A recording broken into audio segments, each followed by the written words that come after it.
Hello everyone, आप सभी को बहुत बहुत हार्दिक स्वागत करता हूं अपने यूट्यूब चैनल क्लास मॉनिटर में। आज मैं फिर लेके आया हूँ एनटीपीसी 2025 का सेट प्रैक्टिस नंबर चौथा लेक्चर।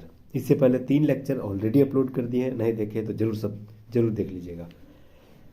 प्लेलिस्ट में जाके जरूर तीनों विजिट कर लीजिएगा। बहुत ही शानदार तरीके से जो है आपको प्रोवाइड कर दिया गया है। तो फिर आज मैं चौथा लेक्चर लेके आया हूँ और इसमें हम लोग फिर 100 सवाल देखेंगे। और 100 सवाल में हम लोग जीके जीएस, पहले में लोग जीके जीएस जनरल अवेयरनेस देखेंगे।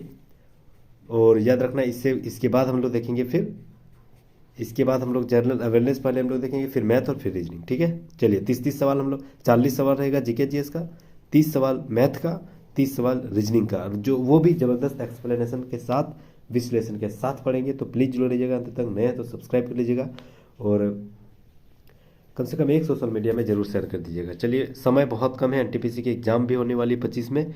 और याद रखना है, यहाँ से हमें प्रीवियस ईयर सवाल सोल्व पेपर देखना बहुत ज़रूरी है। ठीक है, चलिए शुरुआत करते हैं। पहला सवाल साइंस का बहुत ही खतरनाक सवाल है। सवाल है कि गिरते हुए नारियल, तेज रफ्तार कार, लुढ़कते हुए पत्थर, उड़ते हुए विमान, इसमें कौन सी ऊर्जा उपस्थित रहती है? तो कोई भी एक स्थिर तो नहीं है, सब एक जगह से दूसरी जगह पूरा स्पीड में चल रहा है, यानी गति कर रहा है। तो यह बहुत ही इंपॉर्टेंट है। ऑप्शन नंबर 3 राइट आंसर हो जाएगा, गतिज ऊर्जा। ये चारों जो है सारे गतिज ऊर्जा में है, तो ऑप्शन नंबर 3 राइट आंसर हो जाएगा। चलिए अगला सवाल आते हैं। जम्मू में इनमें से किस नदी के तट पर स्थित है? जम्मू किस नदी के तट पर स्थित है? तो याद रखना, जम्मू जो है एक तवी नदी के किनारे स्थित है। ऑप्शन नंबर 3 यहाँ पर राइट आंसर हो जाएगा। तवी नदी के किनारे स्थित है जम्मू। ठीक है, ऑप्शन नंबर 3 यहाँ पर राइट आंसर हो जाएगा। चलिए अगला सवाल, तीसरा नंबर। पृथ्वी का अपना वायुमंडल क्यों है? पृथ्वी पर अपना वायुमंडल क्यों है? इंपॉर्टेंट सवाल है। क्या अपना वायुमंडल क्यों है? तो वायु, बादल, क्या कारण है? तो याद रखना, गुरुत्वाकर्षण शक्ति के कारण। गुरुत्वाकर्षण शक्ति है, ग्रेविटेशनल फोर्स है, इसी के कारण जो है पृथ्वी में अपने लेयर के रूप में वायु उपस्थित रहती है। ठीक है, तो ऑप्शन नंबर 3 राइट आंसर हो जाएगा, गुरुत्वाकर्षण शक्ति यानी ग्रेविटेशनल फोर्स के कारण। चलिए अगला सवाल, चौथा नंबर। प्रेरक कोशक मस्तिष्क के कौन सा भाग से संबंधित है? तो याद रखना, प्रेरक कौशल मस्तिष्क है, यह कौन से भाग के साथ संबंधित है? तो याद रखना, ललाट भाग से संबंधित है। तो ऑप्शन नंबर 1 राइट आंसर हो जाएगा, ललाट भाग। भित्तीय पाली नहीं, लौकिक नहीं, पश्चकाल भी नहीं, ललाट भाग। ऑप्शन नंबर 1 राइट आंसर हो जाएगा। 5 नंबर सवाल। प्रोटोजोआ के अलावा कौन सा एंजाइम प्राणी जगत के सभी सदस्यों में मौजूद होते हैं? ये भी इंपॉर्टेंट सवाल है। तो याद रखना है, प्रोटोजोआ के अलावा जो है एमिलेस, प्रोटोजोआ के अलावा एमिलेस जो है, यह प्राणी जगत सभी सदस्यों में मौजूद होते हैं। तो ऑप्शन नंबर 4 यहाँ पर राइट आंसर हो जाएगा, एमिलेस। नेक्स्ट आते हैं। तरल पदार्थ का क्वथनांक पर क्या होती है? तरल पदार्थ का क्वथनांक पर क्या होती है? तो यह रखना है, तापमान नियत रहती है। ऑप्शन नंबर 3 यहाँ पर राइट आंसर हो जाएगा। तरल पदार्थ का क्वथनांक जो है तापमान नियत रहती है। तो ऑप्शन नंबर 3 यहाँ पर राइट आंसर हो जाएगा। ठीक है, छठा का 3 यहाँ पर राइट आंसर हो जाएगा। चलिए अगला सवाल आते हैं, 7 नंबर सवाल आते हैं। वातावरण का वह स्तर जो इलेक्ट्रॉन्स और धनात्मक आयन के कुछ अंशों के मिश्रण से बना है, उसे क्या कहा जाता है? तो याद रखना है, वातावरण की जो स्तर है वह इलेक्ट्रॉन्स और धनात्मक आयन के कुछ अंशों के मिश्रण से बना है, उसे कहते हैं आइनोस्फीयर। ऑप्शन नंबर 2 यहाँ पर राइट आंसर हो जाएगा। क्या कहा जाता है? तो याद रखना, उसे आइनोस्फीयर कहा जाता है, आयन मंडल कहा जाता है। ऑप्शन नंबर 2 राइट आंसर हो जाएगा। चलिए 8 नंबर सवाल। विद्युत प्रतिरोध को मापने की इकाई क्या है? ये इंपॉर्टेंट सवाल, फिजिक्स का बहुत इंपॉर्टेंट सवाल है। तो याद रखना, विद्युत प्रतिरोध को मापने की इकाई ओम है। याद रखना है, क्या है? ओम। ऑप्शन नंबर 2 यहाँ पर राइट आंसर हो जाएगा। विद्युत प्रतिरोध का जो एसआई मात्रक है यानी मापने की इकाई है, इसे ओम कहा जाता है। ऑप्शन नंबर 2 राइट आंसर हो जाएगा। चलिए अगला सवाल आते हैं, 9वां नंबर। प्रश्नकाल के बाद, चलिए पॉलिटी का सवाल बहुत इंपॉर्टेंट। प्रश्नकाल के बाद लोकसभा के किसी सदस्य द्वारा जनता के महत्व के किसी निश्चित समय पर विचार विमर्श हेतु कार्यकारी का ध्यान आकर्षण करने के लिए रखा गया प्रस्ताव क्या कहलाता है? ये भी इंपॉर्टेंट सवाल। तो याद रखना, अगर प्रश्नकाल के बाद अगर लोकसभा में किसी जनता के महत्व को मगर विचार विमर्श को मतलब इसको तवज्जो दिया जाता है, उस प्रस्ताव को क्या कहा जाता है? उसे कहते हैं स्थगन प्रस्ताव। याद रखना, उसे क्या कहते हैं? स्थगन प्रस्ताव कहा जाता है। तो ऑप्शन नंबर 3 यहाँ पर राइट आंसर हो जाएगा। ठीक है, सार्वजनिक महत्व यानी के लिए अति आवश्यक जो विषय है उस पर विचार विमर्श करने के लिए कार्यपालिका के ध्यान को आकर्षित करने के लिए जो प्रस्ताव रखा जाता है उसे कहा जाता है स्थगन प्रस्ताव। ऑप्शन नंबर 3 राइट आंसर हो जाएगा। 5 स्टार सवाल है। चलिए अगला सवाल 10 नंबर, मौद्रिक नीति का मुख्य उद्देश्य क्या है? ये भी एकदम बहुत ही शानदार, इकोनॉमिक्स का बहुत ही शानदार। मौद्रिक जो मॉनेटरी पॉलिसी है इसका मुख्य उद्देश्य मतलब पर्पस क्या है? तो याद रखना है, कर राजस्व में वृद्धि, ये मुख्य उद्देश्य नहीं है। वृद्धि कर सकता है लेकिन मुख्य उद्देश्य नहीं है। जन वितरण प्रणाली, ये भी नहीं। मूल्य स्थिरता के आर्थिक विकास को प्रोत्साहित करना, ये इंपॉर्टेंट सवाल है। ठीक है, मूल्य स्थिरता मतलब उसके जो करेंसी है उसकी वैल्यू को बनाए रखना, बाजार में बनाए रखना, यह मौद्रिक नीति का मुख्य उद्देश्य है। बहुत ही इंपॉर्टेंट सवाल है यह इकोनॉमिक्स का। तो ऑप्शन नंबर 3 यहाँ पर राइट आंसर हो जाएगा। चलिए अगला सवाल 11 नंबर, वह एकमात्र वायसराय कौन थे जिनकी भारत में हत्या हुई थी? बहुत ही शानदार सवाल, बहुत ज़्यादा बढ़िया सवाल पूछा गया है, हिस्ट्री का बहुत ही शानदार सवाल। ठीक है, तो याद रखना, वह एकमात्र वायसराय जिसकी जो हत्या हुई थी वह कब हुई थी, कहाँ हुई थी? तो याद रखना भारत में ही हो गया था। ठीक है, तो याद रखना ये इसका नाम था लॉर्ड मेयो। ठीक है, ऑप्शन नंबर 4 यहाँ पर राइट आंसर हो जाएगा। लॉर्ड मेयो जो है वो इसकी हत्या भारत में ही हो गई थी। इसका टाइम पीरियड कितना था? तो याद है 1869 से 1872। एक बात हमेशा याद रखना, जो 72 में जो जनगणना हुई थी शुरुआत जो भारत में पहली बार, ठीक है, पहली बार जब 72 में जब जनगणना, भारतीय जनगणना की शुरुआत हुई थी, उसका जो अध्यक्षता किए थे वह लॉर्ड मेयो के कार्यकाल में ही हुआ था। ये याद रखना। ठीक है, लॉर्ड मेयो के कार्यकाल में ही हुआ था। भारत में सर्वप्रथम जब जनगणना हुई थी वह लॉर्ड मेयो के काल में हुई थी। ठीक है, कब? तो 1872 में। हालांकि रिपन के काल में जो है वह दशकीय यानी वैज्ञानिक दृष्टि से शुरुआत हुई थी। तो कब से? 1881 के। ठीक है, 1881 से रिपन के बाद, और यही वाला भी चल रहा है हर 10 साल में जो जनगणना की शुरुआत होती है। ठीक है, तो ये हमेशा याद रखना, किस वायसराय की भारत में हत्या हो गई थी एकमात्र जो है वह लॉर्ड मेयो। इसका टाइम पीरियड 69 से 72 तक था। ठीक है, मात्र 3 साल। तो ऑप्शन नंबर 4 राइट आंसर हो जाएगा। चलिए अगला सवाल, उम्मीद कर रहा हूँ जितने भी सवाल बता रहे हैं बहुत ही जबरदस्त सवाल है, तो प्लीज़ अंत तक जरूर जुड़ रहिएगा। ये सारे अभी खाली जीके जीएस है, 40 सवाल देखेंगे, उसके बाद मैथ 30 सवाल जो वो भी एकदम जबरदस्त विश्लेषण के साथ पढ़ेंगे। और मैथ जितने भी लाए हैं, जितने भी बुक में दिया गया है वो सारे एक मतलब हर चैप्टर से दिया गया। आप सोचिए, अगर आप ये प्रीवियस ईयर सॉल्व पेपर देख लेते हैं तो मतलब 30 सवाल है तो 30 चैप्टर का सवाल आपको रिवीजन हो जाएगा। फिर 30 सवाल रीजनिंग है तो 30 चैप्टर का रीजनिंग आपको सवाल मतलब आपका मतलब ये हो जाएगा, रिवीजन हो जाएगा। तो प्लीज़ जुड़े रहिएगा। ठीक है, आप ही के लिए ही बोल रहे हैं, आप ही के लिए ही लाए हैं। 12 नंबर सवाल, भारत में वित्तीय नीति का मुख्य उद्देश्य कौन सा नहीं है? वित्तीय नीति, ठीक है, जो वित्तीय नीति है वह उसका उद्देश्य क्या नहीं है? क्या नहीं है? पहला, अर्थव्यवस्था में तरलता को बढ़ाना, ये तो नहीं लग रहा। मुख्य स्थिरता को प्रोत्साहित करना, ये सही है। आमदनी और संपत्ति की असमानता को कम करना, ये भी सही है। रोजगार के अवसर को प्रोत्साहित करना, ये भी। लेकिन अर्थव्यवस्था को तरलता को बढ़ाना ये नहीं है। तो ऑप्शन नंबर 1 राइट आंसर हो जाएगा। ठीक है, चलिए नेक्स्ट हम लोग आते हैं 13 नंबर सवाल, थियोसॉफिकल सोसाइटी, बहुत ही शानदार सवाल हिस्ट्री का। थियोसॉफिकल सोसाइटी की संस्थापक कौन थे? तो यार ना थियोसॉफिकल सोसाइटी की संस्थापक का नाम है क्या? तो याद रखना इसका नाम है मैडम ब्लावात्स्की। ऑप्शन नंबर 2 यहाँ पर राइट आंसर हो जाएगा। थियोसॉफिकल सोसाइटी की स्थापना कब हुई थी? तो याद रखना 18 नवंबर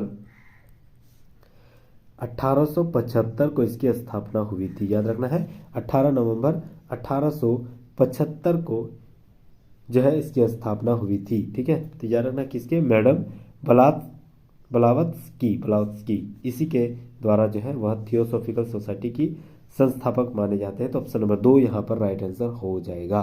ठीक है, चलिए नेक्स्ट हम लोग आते हैं अगला सवाल 14 नंबर, भारत का प्रथम फील्ड मार्शल कौन था? इंपॉर्टेंट सवाल। भारत का प्रथम फील्ड मास्टर जो है उसका नाम क्या था? तो यह रखना है SHFJ मानेक्शॉ। ऑप्शन नंबर 4 यहाँ पर राइट आंसर है। खाली ये नाम याद रखो, मानेक्शॉ भारत का प्रथम फील्ड मार्शल थे। तो ऑप्शन नंबर 4 राइट आंसर हो जाएगा। चलिए नेक्स्ट आते हैं 15 नंबर, धरती सभी के लालच के लिए नहीं बल्कि सभी की आवश्यकताओं को पूर्ति के लिए पर्याप्त साधन उपलब्ध कराती है, यह कथन किसने कहा था? यह कथन किसने कहा था, इंपॉर्टेंट सवाल है। तो याद रखना यह जो कथन कहा था हमारे जो राष्ट्रपिता हैं वह महात्मा गांधी जी के द्वारा कहा गया था। ठीक है, तो ऑप्शन नंबर 2 यहाँ पर राइट आंसर हो जाएगा। धरती जो है लालच के लिए नहीं है, यह सभी की आवश्यकताओं को पूर्ति करने के लिए पर्याप्त साधन की उपलब्ध कराने के लिए है, यह कहा था राष्ट्रपिता महात्मा गांधी जी के द्वारा। तो ऑप्शन नंबर 2 राइट आंसर हो जाएगा। नेक्स्ट आते हैं 16 नंबर सवाल, स्वास्थ्य को संकट में डालने वाला सबसे गंभीर वायु प्रदूषक कौन है?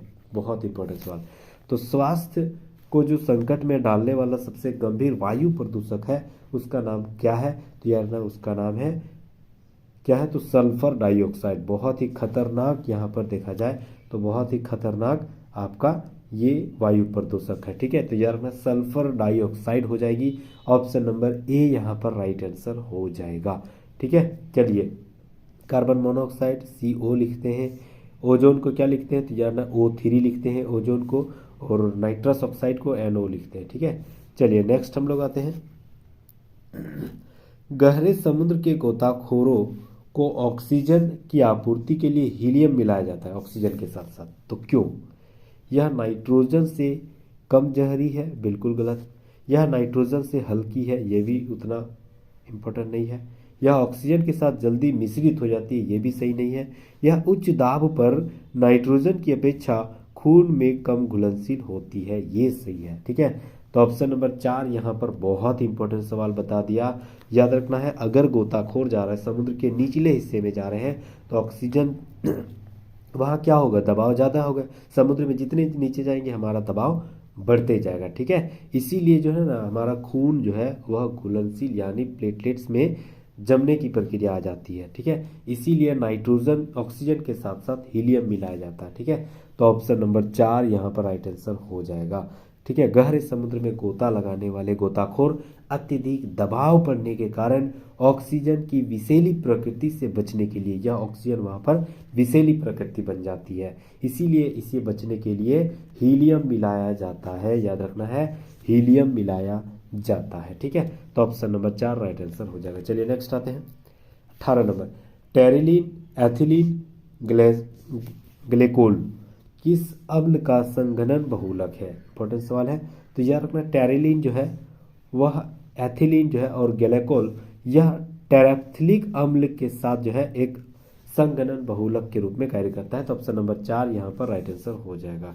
चलिए नेक्स्ट आते हैं 19 नंबर, भारतीय महासागर में सबसे छोटा द्वीप कौन सा है? इंपॉर्टेंट सवाल। ठीक है, तो भारतीय महाद्वीप का सबसे छोटा द्वीप अगर देखा जाए तो यह है आपका मालदीव। ऑप्शन नंबर 1 यहाँ पर राइट आंसर हो जाएगा।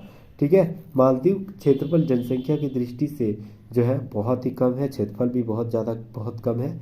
मालदीव में जो है ना यह एक प्रवाल भित्तियों के साथ मतलब निर्मित हुई है। ठीक है, लगभग 90,000 किलोमीटर स्क्वायर में फैला हुआ है, 90,000 किलोमीटर स्क्वायर में फैला हुआ है। ठीक है, और बहुत ही छोटा द्वीप है। तो याद रखना कहाँ स्थित है? हिंद महासागर में। तो ऑप्शन नंबर 1 यहाँ राइट आंसर हो जाएगा मालदीव। चलिए 20 नंबर सवाल आते हैं, संसद के लोक लेखा समिति के अध्यक्षता की नियुक्ति कौन करता है? बहुत ही शानदार सवाल। तो यार ना संसद के टोटल जो है लोक लेखा समिति के सदस्य कितने होते हैं? तो यार ना टोटल 22 होते हैं, ये हमेशा याद रखना है। 15 जो होते हैं वह लोकसभा के होते हैं, 7 जो होते हैं वह राज्यसभा के होते हैं, यह याद रखना है। 15 लोकसभा के, 7 जो है राज्यसभा के होते हैं, टोटल 22 होते हैं लोक लेखा समिति के। इसके जो अध्यक्ष होते हैं उसकी नियुक्ति कौन करता है? तो याद रखना है इसके अध्यक्ष जो है उसकी नियुक्ति कौन करता है? तो याद रखना है लोकसभा के अध्यक्ष ही करता है। तो ऑप्शन नंबर 3 यहाँ पर राइट आंसर हो जाएगा। ठीक है, ऑप्शन नंबर 3 यहाँ पर राइट आंसर हो जाएगा। यह जो है इसकी अध्यक्षता जो है वह लोकसभा के अध्यक्ष के द्वारा ही इसका चुनाव किया जाता है। तो ऑप्शन नंबर 3 राइट आंसर हो जाएगा। नेक्स्ट आते हैं, निम्नलिखित में से कौन जो है संवैधानिक संस्था नहीं है? मतलब संविधान में किसका जिक्र नहीं किया गया है? तो सबसे पहले संघ लोक सेवा आयोग, इसका तो जिक्र किया गया है संघ लोक सेवा आयोग का। ठीक है, कब से कहा? तो याद रखना यह 315 से 323 तक इसका जिक्र किया गया है। ठीक है। कर्मचारी चयन आयोग, कर्मचारी चयन आयोग का जिक्र संविधान में कहीं पर नहीं है। ठीक है, तो ऑप्शन नंबर 2 राइट आंसर हो जाएगा। चुनाव आयोग का भी किया गया है। चुनाव आयोग जो है 324, वित्त आयोग 280। ठीक है, ये अनुच्छेद सारे इसके दिया गया है, यानी कर्मचारी चयन आयोग का जो कहीं पर जिक्र नहीं है, तो ऑप्शन नंबर 2 राइट आंसर हो जाएगा। यह एक सांविधिक यानी जो है सांविधिक यानी वैधानिक एक आयोग है, ना कि संवैधानिक। तो ऑप्शन नंबर 2 राइट आंसर हो जाएगा। नेक्स्ट आते हैं, राष्ट्रपति के चुनाव में निम्नलिखित में से कौन भाग लेता है? राष्ट्रपति के चुनाव में कौन भाग लेते हैं? तो संसद और जितने भी होते हैं हमारे संसद जो होते हैं वो बिल्कुल लेते हैं। संसद के दोनों सदनों एवं राज्य विधानसभा के सभी निर्वाचित सदस्य, ठीक है, क्या ये सभी भाग लेते हैं? तो बिल्कुल ये सभी भाग लेते हैं। और सवाल भी यही कर रहा है कि कौन भाग लेता है। संसद के दोनों सदनों के जितने भी संसद निर्वाचित हुए मतलब चुने गए वो भाग लेते हैं। उसके बाद जितने भी राज्य विधानसभा है मतलब विधानसभा एमएलए जो बनते हैं वो भी जो निर्वाचित हुए, जनता उसको वोट दिया है, वही केवल भाग ले सकते हैं। ठीक है। हाँ, एक बात हमेशा याद रखना, अगर किसी को जैसे मनोनीत किया जाता है राष्ट्रपति के द्वारा, ठीक है, मनोनीत किया जाता है ना, वह मनोनीत जो है वह सदस्य राष्ट्रपति के चुनाव में भाग नहीं ले सकता, हमेशा याद रखना। ठीक है, लेकिन राष्ट्रपति के महाभियोग के दौरान ये लोग भाग ले सकते हैं। इंपॉर्टेंट सवाल बता रहे हैं। ठीक है, चुनाव के दौरान मनोनीत जितने भी संसद है या विधायक है भाग नहीं ले सकते, लेकिन महाभियोग के दौरान जैसे राष्ट्रपति को हटाना है उस टाइम ये लोग भाग ले सकता है। ठीक है, तो ऑप्शन नंबर 1 राइट आंसर हो जाएगा। संसद के दोनों सदन के सदस्य और राज्य विधानसभा के सभी निर्वाचित सदस्य, ठीक है, यही लोग भाग ले सकते हैं, भाग लेते हैं। तो ऑप्शन नंबर 1 यहाँ पर राइट आंसर हो जाएगा। ठीक है, चलिए अगला सवाल, वातावरण में प्रदूषण की सांद्रता को कैसे मापते हैं? बहुत ही शानदार। तो याद रखना है, वातावरण के प्रदूषणों की सांद्रता को पार्ट पर बिलियन के आधार पर मापते हैं। तो ऑप्शन नंबर 2 यहाँ पर राइट आंसर हो जाएगा। ठीक है, पीएम सुने होंगे, पार्ट पर मिलियन, तो ऑप्शन नंबर 2 राइट आंसर हो जाएगा। चलिए अगला सवाल, लाल रंग की रोशनी में हरे रंग का पत्ते वाले पौधे कैसे दिखेंगे? बहुत ही शानदार। तो यह अपना लाल रंग की जो रोशनी है, अगर लाइट लाल रंग है, वह हरा पत्ता कैसा दिखेगा? काला दिखेगा। ये हमेशा इधर याद रखना है, इंपॉर्टेंट सवाल। तो ऑप्शन नंबर 2 राइट आंसर हो जाएगा। लाल रंग की रोशनी में हरे रंग के पत्ते काले दिखाई देंगे, तो ऑप्शन नंबर 2 बिल्कुल सही राइट आंसर है। 25 नंबर सवाल, तटीय मैदानों और उत्तर भारतीय मैदान में उत्कृष्ट मिट्टी के कौन से प्रकार होते हैं? कौन से प्रकार होते हैं? तो बिल्कुल देखा जाए तो तटीय मैदान और उत्तर भारतीय मैदान में उत्कृष्ट मैदान के जो प्रकार होते हैं वह जलोढ़ होते हैं। ऑप्शन नंबर 4 यहाँ पर राइट आंसर हो जाएगा। ठीक है, कौन सा होते हैं? जलोढ़ मिट्टी होते हैं तटीय मैदानों और उत्तरी भारतीय मैदानों में। काली मिट्टी कहाँ पाए जाते हैं? तो काली मिट्टी को रेगुर मिट्टी कहा जाता है सबसे पहले, तो ये बहुत ज़्यादा बार पूछा जाता है। महाराष्ट्र और दक्षिण गुजरात में यह बहुत ज़्यादा प्रचुर मात्रा में पाया जाता है। ठीक है, लाल मिट्टी तो हर जगह क्षेत्र में पाया जाता है। ठीक है, उत्तरी भारत में, दक्षिण भारत में भी कहीं कहीं है। ठीक है, चलिए नेक्स्ट हम लोग आते हैं अगला सवाल, प्रति व्यक्ति आय मापने के लिए निम्नलिखित में से किस फॉर्मूले का इस्तेमाल करते हैं? देखिए, इकोनॉमिक्स का बहुत ही शानदार सवाल, बहुत ही शानदार सवाल है, जबरदस्त सवाल है। प्रति व्यक्ति इनकम जो है इसको मापने के लिए कौन सा फॉर्मूला अपनाते हैं? बहुत ही जबरदस्त। तो याद रखना, सबसे पहले जितना भी हमारा कुल राष्ट्रीय आय है, टोटल इनकम जो है, टोटल भारत का राष्ट्रीय आय, ठीक है, राष्ट्रीय आय को हम लोग टोटल जनसंख्या से भाग देंगे, तो ये मेरा निकल जाएगा प्रति व्यक्ति आय। तो ऑप्शन नंबर 4 यहाँ पर राइट आंसर हो जाएगा। टोटल राष्ट्रीय आय को कुल जनसंख्या से भाग देंगे, तो ये मेरा जो है टोटल राष्ट्रीय प्रति व्यक्ति आय मेरा निकल जाएगा। तो ऑप्शन नंबर 4 राइट आंसर हो जाएगा। इंपॉर्टेंट सवाल है, जहन में सब याद रखना है। चलिए अगला सवाल, भारत में अंग्रेजों के लिए फ्रांसीसी चुनौती निम्नलिखित में से किस युद्ध के बाद समाप्त हो गई थी? बहुत ही जबरदस्त सवाल। भारत में अंग्रेजों के लिए फ्रांसीसी चुनौती जो है निम्नलिखित में से किस युद्ध के बाद समाप्त हो गई थी? तो याद रखना है, जो फ्रांसीसी चुनौती थी वह वांडीवास के युद्ध के बाद समाप्त हो गई थी। ऑप्शन नंबर 3 यहाँ पर राइट आंसर हो जाएगा। ठीक है, तो याद रखना, वांडीवास का युद्ध कब हुआ था? 1760 में। भारत और याद रखना है भारत में ब्रिटिश और फ्रांस के बीच में हुई थी वांडीवास का युद्ध, और यह हुई थी 1760 में। और भारत में जो अंग्रेजों के लिए फ्रांसीसी चुनौती थी वह युद्ध के बाद समाप्त हो गई थी, तो वांडीवास के युद्ध के बाद। ठीक है, इसके बाद जो है ना आपका फ्रांसीसी जो प्रभुत्व था वह धीरे धीरे समाप्त हो जा रही थी, माने कमजोर हो गई थी 1760 के वांडीवास के युद्ध के बाद। ये इंपॉर्टेंट सवाल है, जहन में याद रखना है। चलिए अगला सवाल, पीवीसी किसके बहुलीकरण के बाद गठित होते हैं? इंपॉर्टेंट सवाल साइंस का। ठीक है, पीवीसी जो है वह किसके बहुलीकरण के बाद गठित होते हैं? तो यानी विनाइल क्लोराइड।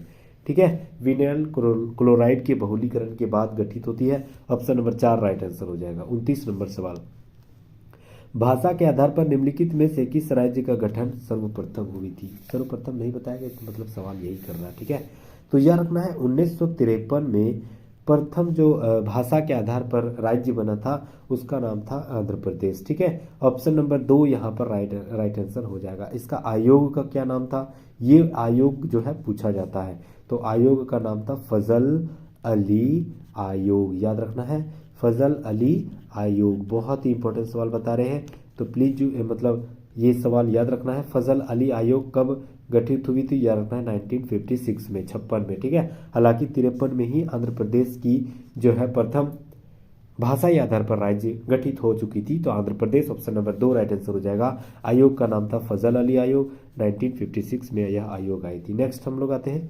अपचयन यानी रेडॉक्स अभिक्रिया में क्या होता है? बहुत ही शानदार सवाल। ठीक है, रेडॉक्स अभिक्रिया में क्या होती है? तो एक बात हमेशा याद रखना, रेडॉक्स अभिक्रिया में ना ऑक्सीकरण, ऑक्सीजन का पाना, ठीक है, ऑक्सीजन का वृद्धि होना, सॉरी यहाँ पर अपचयन कर रहा है ना, अच्छा रेडॉक्सन यानी अपचयन बोल रहा है, यानी हाइड्रोजन की वृद्धि होती है, और जहाँ हाइड्रोजन की कमी होती है उसको बोलते हैं उपचयन। ठीक है, तो ऑप्शन नंबर 3 यहाँ पर राइट आंसर हो जाएगा। हाइड्रोजन की वृद्धि हो उसे कहा जाता है अपचयन, हाइड्रोजन की कमी हो उसे कहा जाता है उपचयन। ठीक है, तो ऑप्शन नंबर 3 राइट आंसर हो जाएगा। नेक्स्ट हम लोग आते हैं, सिनेमागॉग निम्नलिखित में से किसकी पूजा स्थल है? बहुत ही शानदार, बहुत ही शानदार। तो यार ना सिनेगॉग जो है, सिनेमागॉग बोल दिए, एक्सट्रीमली सॉरी।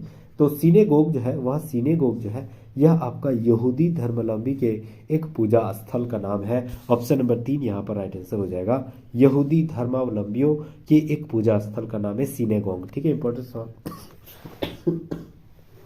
सॉरी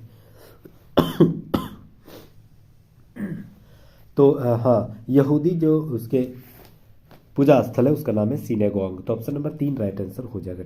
नेक्स्ट हम लोग आते हैं 32 नंबर सवाल, कौन सा है जो गलत है सुमेलित कर रहा है? सबसे पहले विटामिन सी, तो विटामिन सी जो है यह आपका हो जाएगा स्कर्वी, बिल्कुल सही है।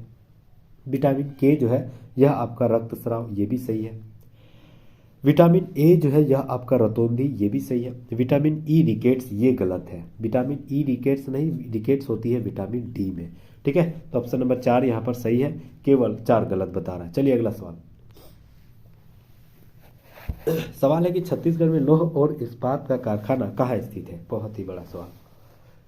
छत्तीसगढ़ में लौह और इस्पात की जो कारखाना है वह कहाँ स्थित है? बहुत ही शानदार सवाल पूछा गया।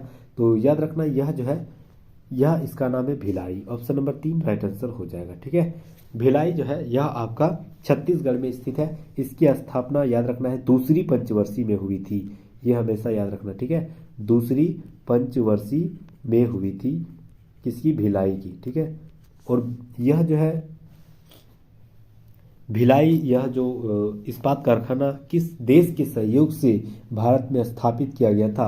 याद रखना है पूर्व सोवियत संघ के सहयोग से। ठीक है, पूर्व सोवियत संघ के सहयोग से जो है आपका भिलाई जो स्टील कारखाना था इसका स्थापना की गई थी छत्तीसगढ़ में। ठीक है, अच्छा बोकारो जो स्टील प्लांट है BSL, यह भी जो है ना पूर्व सोवियत संघ के सहयोग से ही दिया गया था, तो यानी USSR के सहयोग से दिया गया था। लेकिन दोनों में ये फर्क है, भिलाई वाला जो है दूसरी पंचवर्षीय में स्थापित किया गया था, लेकिन बोकारो वाला तीसरी पंचवर्षीय में स्थापित किया गया था, ये याद रखना। ठीक है, बोकारो वाला तीसरी पंचवर्षीय में स्थापित किया गया था। ठीक है, चलिए नेक्स्ट हम लोग आते हैं अगला सवाल, BSE सेंसेक्स कितने स्टॉक्स पर आधारित होते हैं? तो याद रखना यह जो है ना 30 स्टॉक्स पर आधारित होते हैं। ऑप्शन नंबर 3 यहाँ पर राइट आंसर हो जाएगा। ठीक है, चलिए नेक्स्ट हम लोग आते हैं अगला सवाल। भारतीय संविधान के किस अनुच्छेद में वित्तीय आपातकाल का वर्णन किया गया? बहुत ही शानदार सवाल, बहुत ही जबरदस्त सवाल है।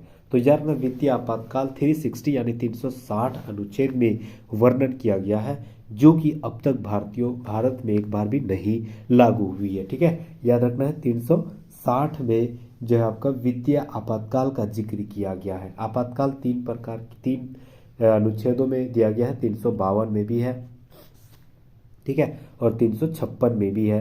ठीक है, ये सारे जो है आपातकाल है, ये सारे आपातकाल है। ठीक है, राष्ट्रपति शासन हो गया, उसके बाद राज्य में जो राष्ट्रपति शासन, ये सारे होते हैं। ठीक है, और सशस्त्र विद्रोह के आधार पर अगर भारत में लग जाए तो उसके आधार पर। तो 360 हो गया आपका वित्तीय आपातकाल, तो ऑप्शन नंबर 1 राइट आंसर हो जाएगा। ठीक है, चलिए नेक्स्ट आते हैं।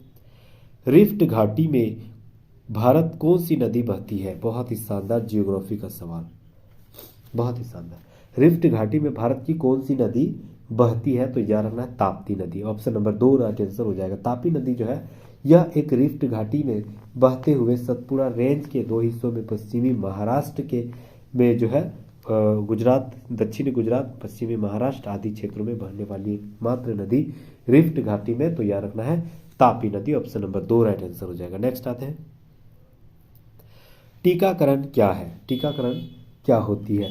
तो याद रखना यह जो है एक कृत्रिम सक्रिय उपार्जित प्रतिरक्षा है, यानी एक आर्टिफिशियल जो है आपको बीमारियों से लड़ने की एक प्रतिरक्षा है, उसे टीकाकरण कहा जाता है। तो ऑप्शन नंबर 3 यहाँ पर राइट आंसर हो जाएगा। नेक्स्ट आते हैं 38 नंबर। निम्नलिखित में से कौन सा युग्म सही सुमेलित बता रहा है? मतलब कौन सा जो आपका नृत्य है वह किस राज्य से सही संबंधित बता रहा है? तो सबसे पहले बता रहा है कुचिपुड़ी। ठीक है, तो कुचिपुड़ी आंध्र प्रदेश, तो ये बिल्कुल सही है। ठीक है, कुचिपुड़ी जो है ना आंध्र प्रदेश में बहुत ही मशहूर है, तो ऑप्शन नंबर 1 यहाँ पर राइट आंसर हो जाएगा, ये सही बता रहा है। कथक कहाँ है? ये कथक मणिपुर में नहीं, यह कथक जो है ना उत्तर प्रदेश में यह नृत्य किया जाता है। ठीक है, और कथकली जो है यह केरल में यह जो है, और भरतनाट्यम तमिलनाडु। ठीक है, ये सब याद रखना है, बहुत इंपॉर्टेंट सवाल है। यहाँ से जो है आपका सवाल बनते हैं, रेलवे में जो है आर्ट एंड कल्चर से संबंधित सवाल डेफिनेटली 3 से 4 बनते हैं। ठीक है, तो ऐसे सवाल जरूर याद रखना। कुचिपुड़ी आंध्र प्रदेश, कथकली केरल, कथक उत्तर प्रदेश और भरतनाट्यम तमिलनाडु। ठीक है, तो ऑप्शन नंबर 1 यहाँ पर राइट आंसर हो जाएगा, कुचिपुड़ी आंध्र प्रदेश वाला सही है। नेक्स्ट आते हैं, संयुक्त राष्ट्र सुरक्षा परिषद में अस्थायी सदस्यों के निर्वाचन की अवधि कितने समय के लिए किए जाते हैं?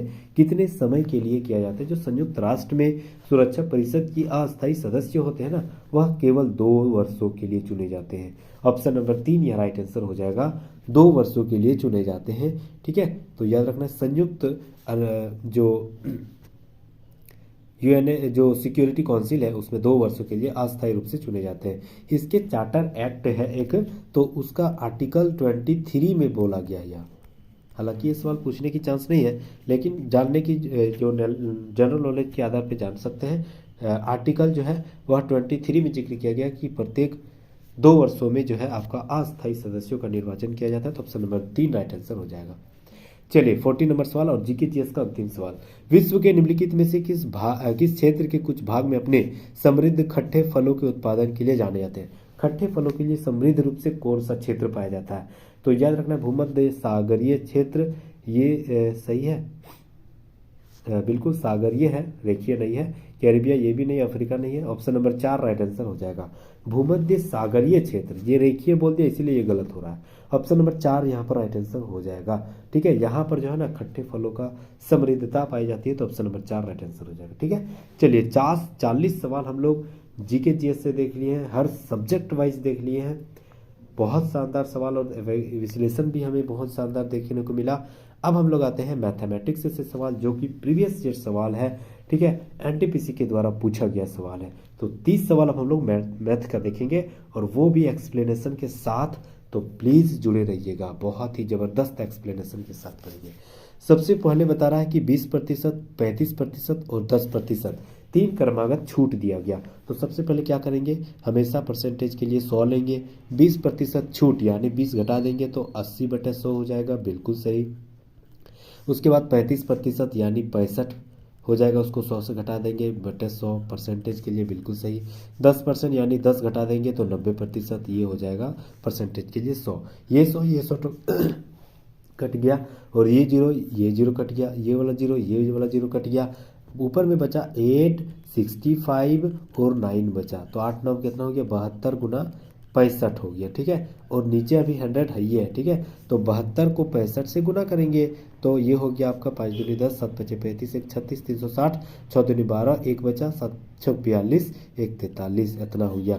जीरो, ये 8, ये 6, ये 4, 48 80 यानी 48 80 जो हुई, और वो पॉइंट के बाद 2 जीरो, तो पॉइंट बैठ गया 2 जीरो के बाद। इसको इसको ये राइट आंसर नहीं है, याद रखना, ये इंपॉर्टेंट, ये राइट आंसर नहीं है, आपको ये 100 से घटाना पड़ेगा। तो 100 से हमेशा 48.80 घटा देंगे तो कितना हो जाएगा, तो ये अपना लगभग हो जाएगा आपका 53.2 हो जाएगा राइट आंसर, ठीक है। तो समझ में आ गया, बिल्कुल सही है, ऑप्शन नंबर 1 राइट आंसर हो जाएगा 53.2। नेक्स्ट आते हैं 42 नंबर सवाल। 5 वर्ष पहले पी और क्यू की आयु का अनुपात जो है 7:9 था। 10 वर्ष बाद जो है आपका यह अनुपात 5:6 बन जाता है। तो उसके वर्तमान आयु का अनुपात क्या हो जाएगा, बहुत ही जबरदस्त सवाल है। सबसे पहले हम लोग प्रेजेंट में आते हैं। अभी अगर हम प्रेजेंट में हैं, इसमें 5 साल पहले जाते हैं, ठीक है, और 10 साल बाद जाते हैं।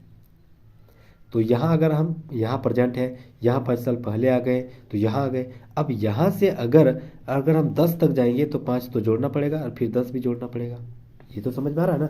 मतलब अगर हम पहले क्या करेंगे, यह कर देंगे आपका 7x + 9, यह जोड़ देंगे 7x, ठीक है, और कर देंगे बाटे 9x, ठीक है, बिल्कुल सही। अब हम यहाँ आए हैं, ठीक है। अब यहाँ से हमको प्रेजेंट में जाना है तो 5 तो जोड़ना पड़ेगा, क्योंकि हम 5 साल पहले गए थे, तो 5 जोड़ देंगे। और यहाँ फिर आएंगे, क्योंकि अभी जो है आपका 10 साल बाद का जिक्र किया गया, 10 साल बाद, ठीक है, 10 साल बाद जिक्र किया गया, इतना हो जाएगा। तो 5 और 10 15 इसमें भी जोड़ेंगे, 15 इसमें भी जोड़ेंगे, टोटल कितना हो जा रहा है, 5/6 हो जा रहा है। तो 5/6, ठीक है। इसको क्रॉस मल्टीप्लाई करेंगे, तो इसको क्रॉस मल्टीप्लाई करने के बाद क्या हो जाएगा आपका, जैसे ये हो गया 7 × 42x + 15 × 90 इजिकल टू 5 × 9 45x + 15 × 5 75 हो गया, बिल्कुल सही। अब इधर 42x, ये 45x इधर बड़ा है तो 42 को ही इधर ले आते हैं, तो ये हो जाएगा 3x इजिकल टू इधर 75 घट जाएगा तो 15 हो जाएगा। मतलब x इजकल टू कितना हो गया, 5 हो गया। तो 5x इजकल टू हो गया। अब यहाँ 5 बैठाएंगे, होगा ना, तो 7 × 5 35 हो गया, और यह हो गया 9 × 5 45 हो गया, ठीक है। यह हम 5 साल का पहले का जिक्र किए हैं। अब बोल रहा वर्तमान में मतलब 5 साल जोड़ना पड़ेगा, यहाँ थे, यहाँ आने के लिए 5 साल जोड़ना पड़ेगा ना, तो इसमें 5 साल जोड़ देंगे तो ये 40 हो गया, इसमें 5 साल जोड़ देंगे तो ये हो गया आपका 50, ठीक है। अब सवाल जो भी कर रहा है, जिसका भी पूछ रहा है, सवाल जो भी कर रहा है उसके हिसाब से बन जाएगा। सवाल कर रहा है कि उसकी वायु का अनुपात याद करें, तो ये जीरो कट गया, मतलब 4:5 बोल रहा है। तो ऑप्शन नंबर 1 राइट आंसर हो जाएगा, सही है। चलिए, उम्मीद कर रहा हूँ कि बहुत ही शानदार और ज़बरदस्त एक्सप्लेनेशन हो रही है, आपको समझ भी आ रहा होगा।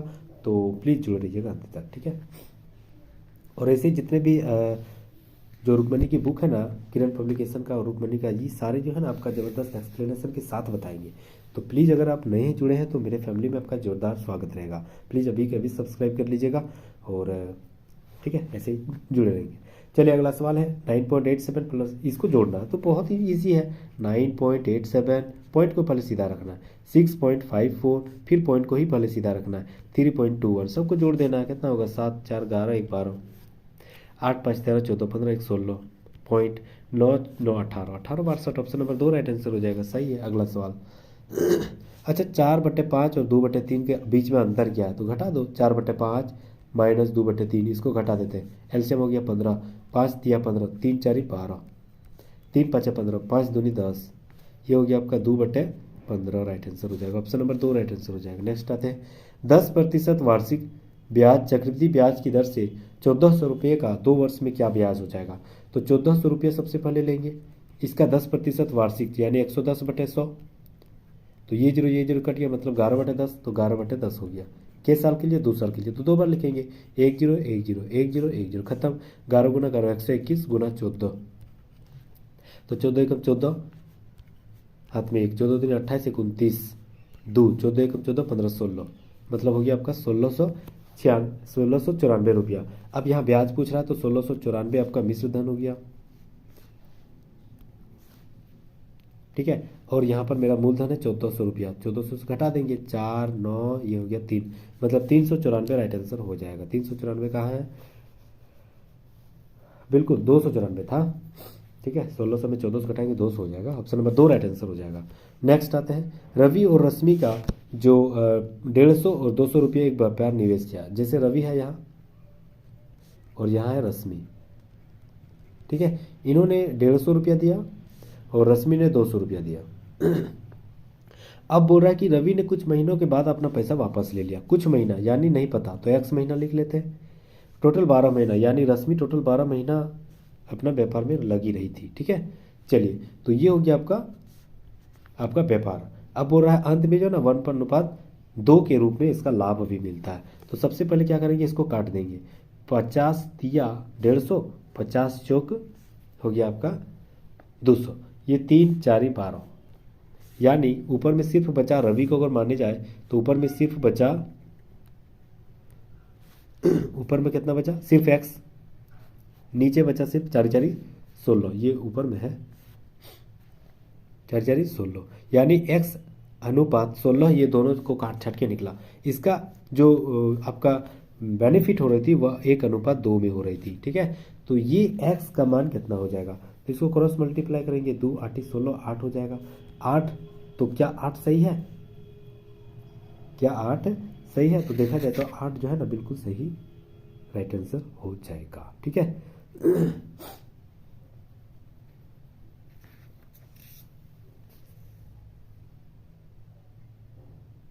यहाँ बोल रहा है कि कितने महीनों के बाद जो है रवि अपना वापस पैसा ले लिया था, बिल्कुल 8 सही है, तो ऑप्शन नंबर 3 यहाँ पर राइट आंसर हो जाएगा 3। चलिए नेक्स्ट आते हैं, ऑप्शन नंबर 8। नेक्स्ट आते हैं, 18 और 27 एक अन्य तीसरी संख्या भी है और टोटल का औसत 30 दे दिया, तो तीसरी संख्या क्या है? अच्छा, सबसे पहले क्या करेंगे, 18 27 और एक्स, तीसरा संख्या नहीं पता, सबको जोड़ देंगे।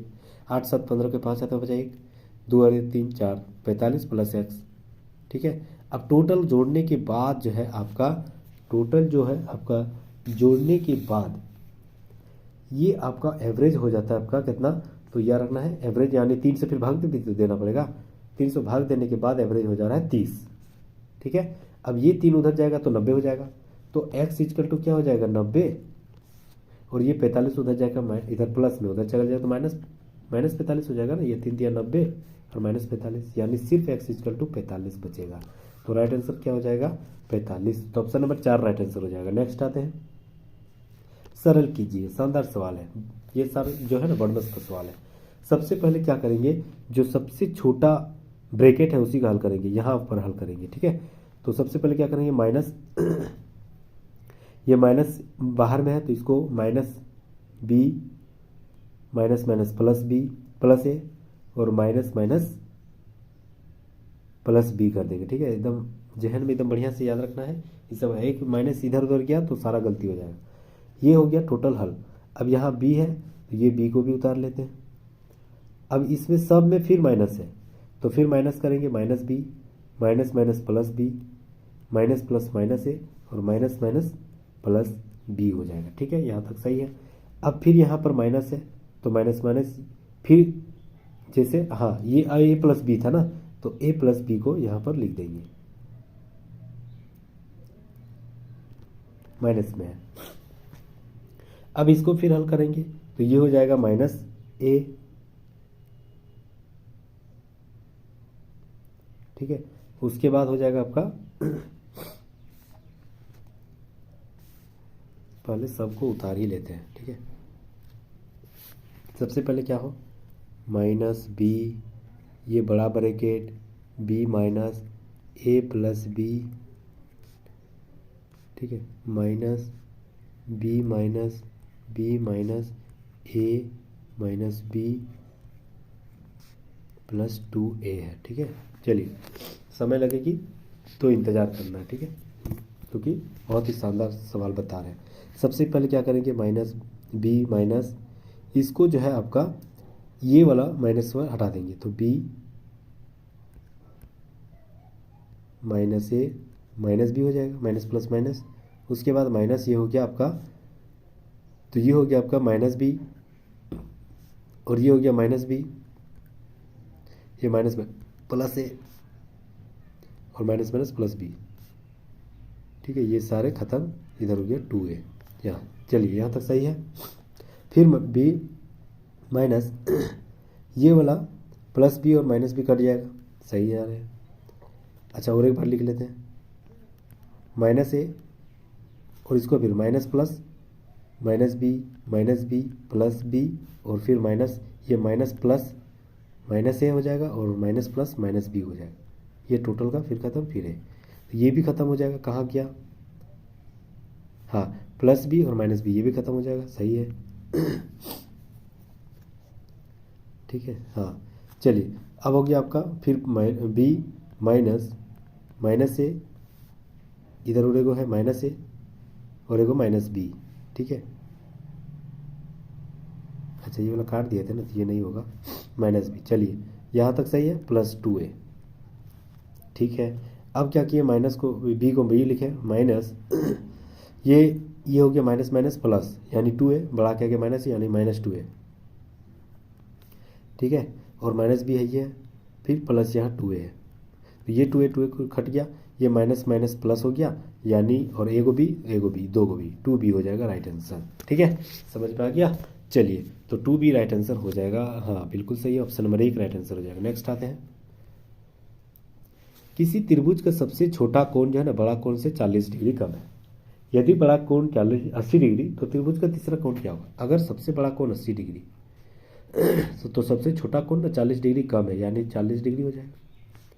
तो अगर ए इसको मान ले, बी इसको मान ले, तो सी क्या होगा, तो 40 80 और 40 कितना हो गया, 12 120, और टोटल होता है 180, तो 120 घटा देते हैं तो 60 हो जाएगा, बिल्कुल ऑप्शन नंबर 4 राइट आंसर हो जाएगा। नेक्स्ट आते हैं, tan 45 का मान क्या होती है, 1 होती है, 1 + 1 बटे रूट, इसको जोड़ देंगे, √1 + 1, √1 × 1 √2, मतलब इसको एलसीएम लेंगे तो इसको कितना हो जाएगा, √2 एलसीएम हो जाएगा, यहाँ हो जाएगा 1, तो 1 √2 है √2 एकम √2 + 1 हो गया, तो ऑप्शन नंबर 3 राइट आंसर हो जाएगा। नेक्स्ट आते हैं, इसमें जो है पी में क्या रखेंगे, 9 से विभाजित। 9 से विभाजित तभी होगी जब सारी संख्याओं को जोड़ने से संख्या जो आती है वह 9 से अगर भाग लग रहा है तो टोटल लग जाएगा। जैसे यहाँ 4 3 7 2 9 और 1 10 हुआ। इसमें और कितना जोड़ेंगे कि प्राप्त संख्या भी 9 से कट जाएगा। तो अगर हम 8 जोड़ते हैं, यानी 8 जोड़ते हैं तो टोटल 18 हो जाएगा। 18 9 से कट रहा है, बिल्कुल कट रहा है, यानी अगर 8 रखेंगे तो टोटल संख्या भी कट जाएगा। ऑप्शन नंबर 2 राइट आंसर हो जाएगा। 100 में से ऐसी कौन सबसे छोटी संख्या जोड़ी जाए ताकि परिणामी संख्या 6 से पूर्णतः विभाज्य हो जाएगा। तो 6 से पूर्णतः विभाज्य अगर होने के लिए 100 में कितना जोड़े जाएंगे, तो 100 में अगर कितना जोड़ा जाए तो सबसे पहले क्या करना पड़ेगा, सबसे पहले हम लोग को 6 को 100 से भाग देंगे, 6 एकम 6, तो ये हो गया 40, 6 6 36, कितना बच रहा 4, यानी हमको 96 तक लास्ट कटेबल है। 4 घटा देंगे ना 100 से, तो 96 और 2 जोड़ देंगे तो 102, तो 2 जोड़ने से हमें और 4 और 6 कट जाएगा ना, तो 102 में हमें कट जाएगा, यानी 2 जोड़ने से, तो ऑप्शन नंबर 1 राइट आंसर हो जाएगा। चलिए 53 नंबर सवाल, ये थोड़ी लंबी सवाल है, देख लेते हैं। सबसे पहले क्या बताया, एक मीनार के शीर्ष में 10 मीटर की ऊंची भवन है, 10 मीटर की ऊंची भवन और 60 डिग्री का कोण बनाया गया, और 50√3 मीटर इसके मीनार और भवन के बीच की दूरी है, ठीक है। शीर्ष का अवनमन कोण बता रहा है 60 डिग्री, यानी यहाँ बता रहा है 60 डिग्री, ठीक है, और ऊपर में है तो याद रखना ये 60 डिग्री बता रहा है, ठीक है, यहाँ 60 डिग्री है यहाँ पर। तो अब हमें क्या करना पड़ेगा, तो सबसे पहले क्या करेंगे, ये 10 नहीं है, यहाँ पर 10 दिया गया ऊपर वाला, ये हमें टोटल निकालना पड़ेगा। हाँ, तो सबसे पहले हमें क्या करना पड़ेगा, यहाँ से हमें नाम दे देते हैं इसको, फिर से चित्र बनाते हैं। ये हो गया आपका मीनार, ठीक है, और ये इसके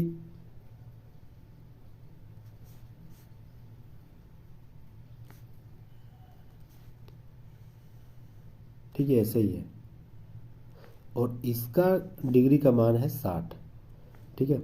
यहाँ पर दे दिया 10, यहाँ पर दे दिया 50√3 मान। इसका मान हमें निकालना पड़ेगा, निकालना है ना, एक थोड़ा गलती हो गई,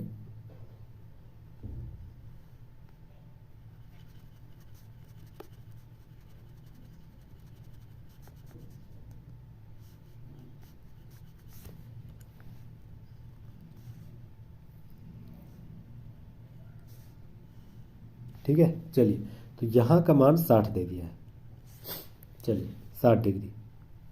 तो सबसे पहले tan 60 निकालते हैं, = क्या होगा, tan 60 बराबर ये इसका मान बटे इसका मान हो जाएगा, ठीक है। तो इसका मान अगर मान के चलो यहाँ ए रखते हैं, यहाँ ई रखते हैं, यहाँ डी रखते हैं, ठीक है, और यहाँ पर बी और यहाँ पर सी, तो ए ई बटे ई डी हो जाएगा। तो ए ई का मान क्या है नहीं पता, एक्स मान लेते हैं, और डी ई का मान, इसका मान और इसका मान दोनों तो बराबर हो जाएगा, तो 50√3 हो जाएगा। tan 60 का मान कितना है, √3, तो x बटे 50√3, तो ये 50 x = क्या हो जाएगा, 50 गुना √3 गुना √3, तो √3 3 हो जाएगा, 50 गुना 3 150 हो जाएगा, यानी इसका मान हो जाएगा 150, ठीक है। इसका मान कितना हो जाएगा, 150 मीटर हो जाएगा। और इधर का मान कितना दिया था, 10, तो 150 और 10 कितना हो जाएगा, 160, तो 160 टोटल की ऊंचाई ज्ञात करने बोल रहा था, ठीक है। तो 160 राइट आंसर हो जाएगा, चौथा number, option number 4 right answer हो जाएगा। नेक्स्ट आते हैं, प्रथम 15 विषम प्राकृतिक संख्याओं का योग क्या हो जाएगा, इंपॉर्टेंट सवाल है। तो सबसे पहले क्या करेंगे, प्राकृतिक विषम प्राकृतिक संख्याओं, विषम प्राकृतिक यानी n², ये फॉर्मूला अपना लेना है। 15 है तो 15 का square, 225, option number 2 right answer हो जाएगा। नेक्स्ट आते हैं, 1 से 100 के मध्य होने वाले सभी प्राकृतिक संख्या जो 7 से गुणज हो, यानी 7 का पहाड़ा ले लेते हैं, 7 दूनी 14, 7 21, लास्ट में 7 कितना तक जाता है, 7 98 तक जाता है ना, 7 1 7, 7 चौक 28, हाँ लास्ट 98 तक जाएगा। इसके बाद तो 3 संख्या वाला हो जाएगा ना, 100 तक बीच में बोल रहा है, तो 98 तक। अब हम क्या करेंगे, 7 को कॉमन ले लेते हैं, तो 7 1 7, 7 दूनी 14, 7 21, 7 चौक 28, लास्ट 14 7 98, यानी ये 14 हो जाएगा। और 1 2 3 4 5 6 8 1 2 3 ऐसे अगर संख्या रहेगा तो उसको जब सबको जोड़ेंगे तो क्या करते हैं, n × n+1/2, यही तो करते हैं, ×7, बाहर में 7 है, ठीक है। तो n कितना है, 14 है, 14 संख्या है ना, ×n+1 यानी 14 1 15/2 इंटू हो गया आपका 7, ठीक है। यहाँ तक सही है, सही जा रहा है। इसको 2 से काट देंगे 7, तो साथ ही 49 गुना 15 हो जाएगा, ठीक है। तो 49 गुना 15 अगर करेंगे तो लगभग 735 हो जाएगा, 735, ऑप्शन नंबर 1 राइट आंसर हो जाएगा। चलिए अगला सवाल आते हैं, 6 घंटे प्रतिदिन कार्य करके रमन किसी कार्य को 24 दिन में करता है, कार्य को 18 दिन में समाप्त करने के लिए कितना घंटे काम करना पड़ेगा। मतलब 6 दिन काम किया तो 24 दिन लगा, 6 घंटे काम किया तो 24 दिन, 18 दिनों में करना है तो कितना घंटा करना पड़ेगा। तो बस यही 6 या 18, 3 8 24, ऑप्शन नंबर 1 राइट आंसर हो जाएगा 8। नेक्स्ट आते हैं, ए किसी कार्य को 48 दिनों में पूरा करता है, बी की कार्य क्षमता ना ए से 50% अधिक है। अगर कार्य क्षमता अधिक है तो डेफिनेटली जो है ना उसका समय कम लगेगा, यानी अगर ए जो है आपका 48 दिनों में कर रहा है तो बी डेफिनेटली उससे कम ही लगेगा, क्योंकि उसके कार्य क्षमता करने की क्षमता पावर ज़्यादा है, तो फिक्स से डेफिनेटली कम ही लगेगा। तो सबसे पहले क्या करेंगे, 48 को मान लेते हैं,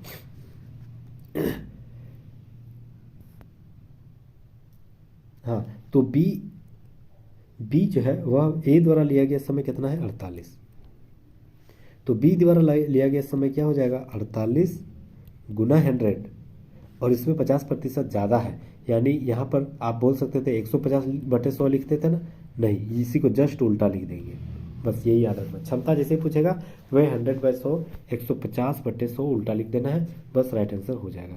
तो ये 2 हो गया, 50 दूनी 50 तिया, ये 16 तिया, तो 16 दूनी 32 हो जाएगा। नेक्स्ट आते हैं 32 नंबर सवाल, option 32 option number 2 right answer हो जाएगा। किसी आयतकार क्षेत्रफल की लंबाई और चौड़ाई इतना अनुपात में है, यदि आयतकार का परिमाप क्या होता है 2 इंटू लंबाई प्लस चौड़ाई, 2 इंटू लंबाई कितना 4, 2 इंटू लंबाई कितना 4, एक्स मिला देते हैं क्योंकि अनुपात में है, 3 मतलब 3, 2 इंटू लंबाई प्लस चौड़ाई इजकल टू क्या होती है 70। ठीक है, तो ये हो गया 7x, ये उधर से कट गया 35, तो 7 5 35 कट गया, यानी x इजकल टू 5 हुआ। तो 5 से सबको गुना कर, 5 चौक 20, 5 × 15। अब बोल रहा है चौड़ाई क्या है 15, ऑप्शन नंबर 2 राइट आंसर हो जाएगा। नेक्स्ट आते हैं, एक वस्तु का अंकित मूल्य 650 रुपये, ग्राहक इसके लिए 585 रुपया दिया, छूट प्रतिशत क्या था, क्या करेंगे 650 को छूट प्रतिशत यानी x नहीं पता बटे 100 इजिकल टू इसका x छूट देने के बाद कितना मिला 585 रुपया में। तो ये जीरो कट गया, ये ऊपर चल जाएगा उधर, तो हाँ इसको काट लेते हैं, 13 5 65, मतलब 5 13 1 65, 5 13 65, 5 दूनी 10, ये 2 ऊपर चल जाएगा और 13 नीचे आ जाएगा। ठीक है, देखते हैं 13 से कटे वाला, 13 3 39, 13 चौक 52, 13 चौक 52 हो गया, और 52 इधर 6 65, हाँ 13 5 65, 45 दूनी 90 हो जाएगा। तो 90 तो राइट आंसर नहीं होगा, 90 में 100 घटाना पड़ेगा ना, कितना होगा 10%, 10% राइट है, ऑप्शन नंबर 1 राइट आंसर हो जाएगा। चलिए नेक्स्ट आते हैं, एक वस्तु का अंकित मूल्य उसके लागत मूल्य से 2 गुना है, 30% लाभ प्राप्त करने के लिए कितना छूट प्रतिशत क्या होगा, ये भी इंपॉर्टेंट सवाल है। अगर मान के चलो कोई वस्तु का दाम 100 रुपया, तो उसका जो अंकित मूल्य है ना वह 2 गुना है यानी 200 रुपया है, उसका विक्रय मूल्य जो है कितना हो जाएगा 30% लाभ कमाना है तो 130 हो जाएगा। ठीक है, क्रय मूल्य से ही विक्रय मूल्य ज्ञात करना है तो 130, अगर 30% लाभ कमाना है तो क्रय मूल्य से लाभ कमाना पड़ेगा ना, तो 30 का 130 पर 100 का 130% तो 130 हो जाएगा। अब टोटल में कितना किए थे 200, उसको घटा 200 गुना मतलब 2 गुना कर दिए थे, और अभी बेच रहे हैं 130 में, तो दोनों का अंतर कितना है 70। ये 70 कितना प्रतिशत है उस मतलब दो गुने का, तो 70 कितना प्रतिशत है 2 गुने का, 2 गुना कितना था 200, परसेंटेज कीजिए 100, तो ये 2 जीरो ये 2 जीरो 2 35 है, यानी 70 कितना प्रतिशत है 35%, ऑप्शन नंबर 2 राइट आंसर हो जाएगा। नेक्स्ट आते हैं, दो संख्याएं जो 5:3 के अनुपात में है, यदि प्रत्येक में 9 घटा दिया जाए, सबसे पहले क्या करेंगे 5x बटे 3x, सब में घटा, इसमें 9 इसमें भी 9 कम कर देना, तो नया अनुपात 9/5 हो जाएगा। बस क्रॉस मल्टीप्लाई करो, 5 5 25x minus 5 9 45 equal to 5 3 9 3 27 x minus 9 9 81। ठीक है, अभी देखिए इधर बड़ा है मतलब 25x को इधर ले आएंगे तो 2x हो जाएगा, इधर प्लस 81 हो जाएगा, प्लस 81 कितना हो जाएगा 6 8 4 12, नहीं सॉरी इधर माइनस है तो माइनस प्लस माइनस, तो ये हो जाएगा आपका 81 में 45 घटेगा, तो 81 में 45 घटेगा तो कितना हो जाएगा लगभग 36 हो जाएगा। ठीक है, तो 36 हो जाएगा, तो ये हो जाएगा आपका, तो 2 से कट जाएगा 18, एक्स इजकल टू 18 हुआ, तो एक्स इजकल टू 18 हुआ, एक्स को वहाँ दोनों संख्याएं क्या है तो 18 18 5 90, 18 3 54, तो ऑप्शन नंबर 3 राइट आंसर हो जाएगा, 90 और 54 होगा। नेक्स्ट आते हैं, यदि 10 वस्तुओं का क्रय मूल्य 15 वस्तुओं को विक्रय मूल्य, अगर 10 वस्तु है क्रय मूल्य है, या 15 वस्तु है यह विक्रय मूल्य है, यानी यह ज़्यादा बेच रहा है। ये एक बात हमेशा याद रखना, ज़्यादा अगर बेच रहा है यानी हानि हो रही है, क्यों, क्योंकि 10 ही बेचकर उतना ही कमा ले रहा है जितना 15 बेचने से कमा रहा है, तो क्यों ना हम 10 कम बेचें और ज़्यादा लाभ कमाएं। तो अगर ऐसा कहीं सवाल रहेगा कि 10 वस्तुएं खरीदे और 15 वस्तुओं के विक्रय मूल्य के बराबर है, तो ये हानि हो रही है, मतलब ज़्यादा बेच रहा है तो हानि हो रही है। अगर यही सवाल रहता कि 15 वस्तुएं खरीदे, 15 वस्तुओं का क्रय मूल्य 10 वस्तु के विक्रय मूल्य के बराबर है, तो फिक्स से 15 वस्तु हम खरीदे, मतलब क्रय मूल्य था उसका, हम 10 में जितना बेच दिया ना उससे हमको 15 वाला लाभ मिल गया, तो ये क्या हुआ लाभ था। तो यहाँ क्या हो रही है ज़्यादा बेच रही है तो हानि हो रही है, ये हमेशा याद रखना। तो हानि हो रही है, कितना हानि हो रही है 5 का, परसेंटेज के लिए 100, और हानि मतलब नीचे बड़ी संख्या। ठीक है, तो 5 या 15 मतलब 100/3 यानी 33.1/3, तो ऑप्शन नंबर 3 राइट आंसर हो जाएगा। 63, यदि एक वस्तु का क्रय मूल्य उसके विक्रय मूल्य का 20 अनुपात, मतलब 20 रुपये खरीदा 21 रुपये में बेच दिया, क्या प्रतिशत का लाभ हो रहा है, तो प्रतिशत का लाभ यानी संख्या में 1 का लाभ हो रही है, लाभ मतलब हमेशा छोटी संख्या नीचे होती है, और परसेंटेज के लिए 100। तो 1010, 2 का पहाड़ा 2 5 है 10, यानी 5%। ऑप्शन नंबर 1 राइट आंसर हो जाएगा। नेक्स्ट आते हैं, यदि आर की आय क्यू की आय से 30% अधिक है तो क्यू की आय पी की आय से कितना 20% अधिक है, तो आर की आय पी की आय से कितना प्रतिशत अधिक हो जाएगा। इंपॉर्टेंट सवाल, बहुत ही जबरदस्त सवाल है। ठीक है, सबसे पहले क्या किया, यदि पी की आय को 100 मान लिया जाए। ठीक है, अगर पी की आय को हम 100 मान लेते हैं, 100 रुपये। ठीक है, चलिए सही है। अब क्यू की आय क्या हो जाएगा, तो क्यू की आय जो है ना वह पी से जो है 20% अधिक है, यानी 120 हो जाएगा। बिल्कुल सही। अब बोल रहा है कि आर की आय क्या हो जाएगी, तो आर का जो है ना क्यू का आय का 30% ज़्यादा है, तो 130% हो जाएगा।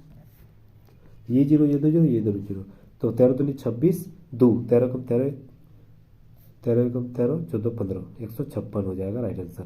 यानी कितना प्रतिशत लाभ हो रहा है, शुरू में 100 माने थे, अभी 56 चल लिया ज़्यादा, तो ऑप्शन नंबर 3 राइट आंसर हो जाएगा। 56% अधिक है। नेक्स्ट आते हैं, किसी संख्या के 30% में से 40 घटाने का परिणाम 50 आता है। शानदार, जबरदस्त है। किसी संख्या का मान लेते हैं, संख्या का x 30%, यानी 30/100, इसमें 40 घटाएंगे तो हो जाएगा 50। ठीक है, चलिए, तो ये हो गया आपका 1010, मतलब 3x/100 इजिकल टू ये 40 माइनस था उधर चल जाएगा प्लस में, तो ये जुड़ जाएगा 90, तो ये 3 तिया 9 यानी 30 हो गया, ये 10 उधर जुड़ जाएगा, गुना हो जाएगा, तो x इजिकल टू 300 हो जाएगा। बिल्कुल सही है, ऑप्शन नंबर 3 राइट आंसर हो जाएगा। नेक्स्ट आते हैं, 15 विद्यार्थियों में से जांच की परीक्षा में अधिकतम जो है 25 अंक प्राप्त किए गए। ठीक है, तो इसमें समुच्चय बहुलकों का गुणनफल ज्ञात करें। बहुलक कौन वाला है, तो सबसे पहले देखते हैं 13 कहेगा 1 2 2 गो है 13, 11 और है नहीं है, 16 और है नहीं है, 15, हाँ 15 2 गो है, 15 भी 2 गो है, 13 भी 2, 15 भी 2, 18 और नहीं है, 12 और नहीं है, 10 भी 2 गो है,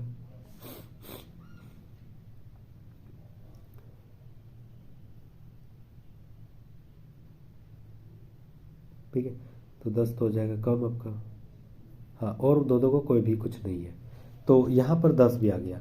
अब यहाँ सवाल बनता है, सवाल एक बात हमेशा याद रखना, बहुलकों को गुणनफल अगर पूछ दिया जाए तो जवाब क्या देना है, जो समुच्चय बारंबारता की है ना वह हमेशा बहुलक सर्वाधिक आवृत्ति वाले होते हैं, मतलब ज़्यादातर वाले होते हैं। तो 13 ज़्यादा है, 15 ज़्यादा है, 10 कम हो जाएगा, तो 10 को नहीं ली। ठीक है, हमेशा याद रखना 2 ही को लेना है ना, तो 2 ही को लेना है, तो हमें ज़्यादातर वाला लेना है, ज़्यादातर मतलब मैक्सिमम वाला। तो यहाँ देखा जाए तो 13 ज़्यादा है, 15 ज़्यादा है, 10 तो कम हो गया, इसकी अपेक्षा 10 तो कम है, 10 को नहीं लेना, तो 13 गुना 15 कितना हो जाएगा, 15 दूनी 30, 3 15 कम 15 16 17 18, 180 हो जाएगा। तो 100 नहीं, 15 तिया 45 होते हैं, बिल्कुल बिल्कुल गलत, यही 15 तिया 45, 4 15 कम 15 4 19, 195, ऑप्शन नंबर 3 राइट आंसर हो जाएगा। नेक्स्ट आते हैं, एक व्यक्ति 55 किलोमीटर प्रति घंटा की रफ्तार से ए से बी तक गया, यानी अगर यहाँ ए है यहाँ बी है, इधर गया 55 किलोमीटर प्रति घंटा, फिर इधर से आया 65 किलोमीटर प्रति घंटा, दोनों का औसत चाल क्या होगा, तो औसत चाल यानी 2xy/x+y, यही होती है फॉर्मूला। तो 2 × x फर्स्ट वाला मानेंगे 55, y दूसरा वाला मानेंगे 65, और दोनों को नीचे जोड़ देना है, तो 5 5 10 की जरूरत हो जाएगी, 6 5 11 1 12, 120। ठीक है, ये हो गया आपका 60, 5 हो गया 12 बार में, 5 हो गया 11 बार में, ये हो गया हाँ 11 गुना 65/12 हो गया, 11 गुना 65/12 हो गया। ठीक है, तो कितना राइट आंसर हो जाएगा, इसको काट छाट करने के बाद लगभग 59.58 राइट आंसर हो जाएगा, ऑप्शन नंबर 1 राइट आंसर हो जाएगा। नेक्स्ट आते हैं, एक शहर की आबादी लगातार 2 वर्षों में 10% और 20% की वृद्धि हो रही है, किंतु तीसरे वर्ष में 25% की कमी हुई, तो तीसरे वर्ष में जनसंख्या और 3 वर्ष पूर्व जो है इसकी जनसंख्या का अनुपात क्या हो जाएगा। तो सबसे पहले हमें क्या करना है, इसको एक साइड कर लेते हैं। ठीक है, चलिए, सबसे पहले क्या हमें करना है, कितना जनसंख्या नहीं पता, तो P लिख देते हैं। अब पहला वर्ष क्या हुआ, 10% की वृद्धि हुई, यानी 110/100, यानी 11/10, 0 0 कट जाएगा तो इनटू दूसरा वाला हो जाएगा 20% लाभ, यानी 120/100, यानी 0 0 कट जाएगा तो 20 12/10 हो जाएगा। तो 12 का आधा 6 और 10 का आधा 5, 6/5 इंटू। तीसरा वाला हो रहा है 25% की हानि, यानी 75/100। ध्यान से सुनिएगा, 25 घटाएंगे ना, ये सब जोड़ रहे थे क्योंकि लाभ हो रहा था, ज़्यादा बढ़ रही थी, अब घटाएंगे तो 75/100 यानी 75, 25 दिया 75, 25 चौक 100। ठीक है, चलिए तो इसका काट छाट करेंगे तो ये हो जाएगा आपका P इंटू, ये हो जाएगा आपका हाँ, कटेगा कोई नहीं कटेगा, ये एगो कटेगा 2, ये एगो 3, तो 11 3 3 11 9 99, 5 दूनी 50/100। ठीक है, तो ये हो जाएगा आपका 99 और 100 हो जाएगा। तो 99 तो फिक्स है, वो पहले वाला था, और 100 दूसरा वाला हो जाएगा। तो ऑप्शन नंबर 3 राइट आंसर हो जाएगा। नेक्स्ट आते हैं, चलिए पाई चार्ट से सवाल डेफिनेटली बनते हैं, सवाल ये सब याद रखना। सबसे पहले क्या बोल रहा है पाई चार्ट में, जो 2008 से 2015 तक ए के राजस्व में कितना करोड़ की वृद्धि हुई है, सवाल ये कर रहा है। ठीक है, तो 2008 से 2015 के बीच में,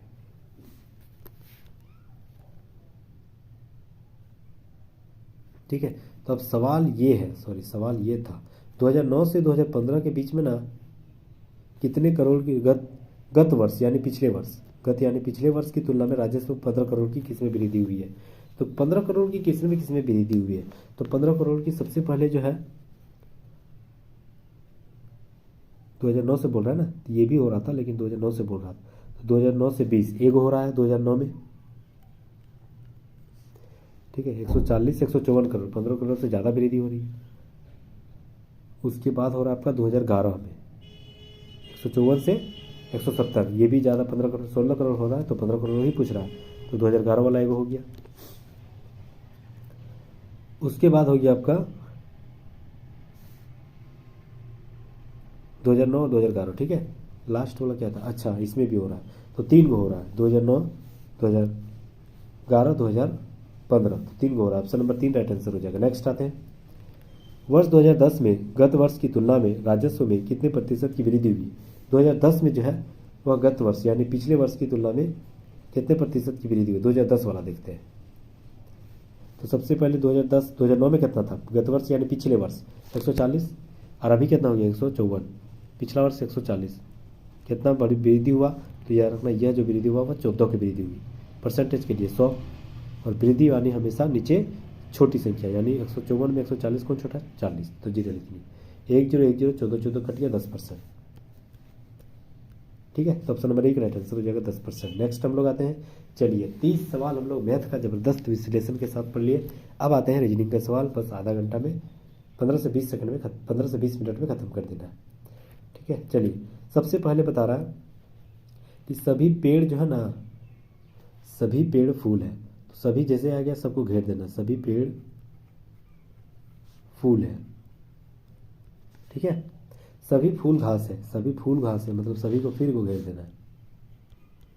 अब ये बोल रहा है कि सभी पेड़ घास है, सभी पेड़ घास है, बिल्कुल सही है। सभी फूल घास है, सभी फूल भी घास है, बिल्कुल ये भी सही है, दोनों सही है। ऑप्शन नंबर 3 राइट आंसर हो जाएगा, दोनों सही है। नेक्स्ट आते हैं, चिकित्सा में क्या होती है, उपचार होती है। न्यायाधीश में क्या होती है, निर्णय होती है। ऑप्शन नंबर 3 राइट आंसर हो जाएगा। विपरीत क्रम के वर्णमाला श्रृंखला में बाईं ओर से 12वें अक्षर के दाईं ओर से कौन सा अक्षर 8वां कौन सा होगा, ये इंपॉर्टेंट सवाल है।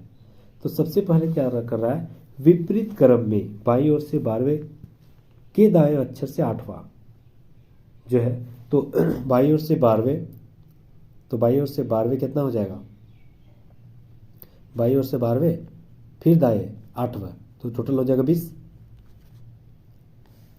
20 हो गया आपका।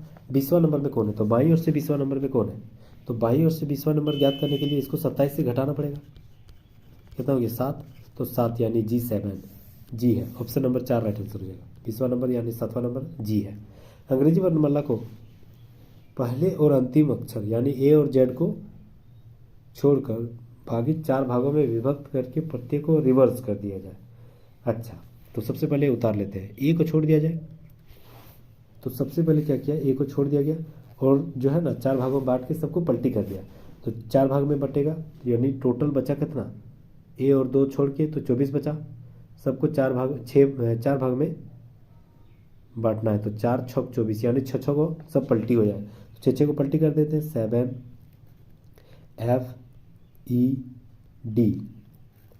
CBMLK, ठीक है, यही होगा MLK JI, खाली आपको बताने के लिए कर रही है सब, इतना लिखना जरूरी नहीं है।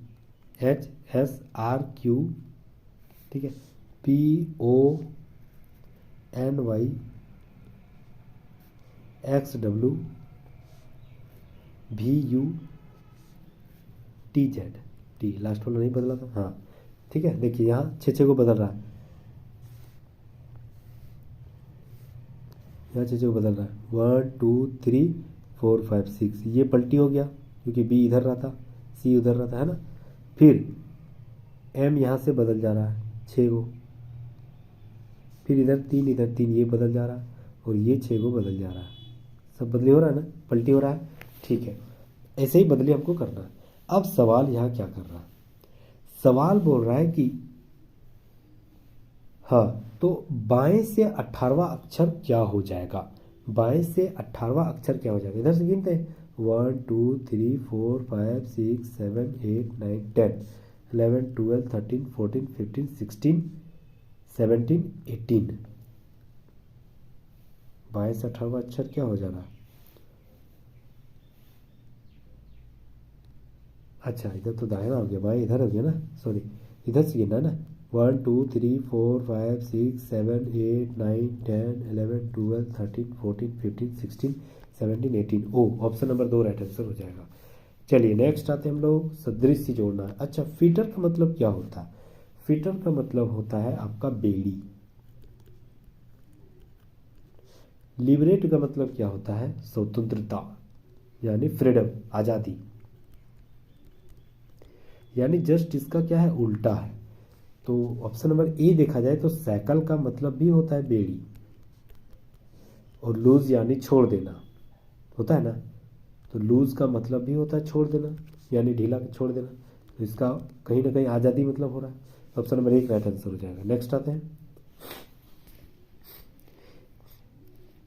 एक दौड़ की प्रतियोगिता में रेखा 10 सेकेंड मार्जिन से माला से पहले आई, ठीक है, रेखा जो है माला से 10 सेकेंड पहले आई, ठीक है। चलिए अगला बोल रहा है इनिका आरुषि से 12 सेकेंड पहले आई, इनिका जो है ना आरुषि से 12 सेकेंड पहले आई, चलिए सही है।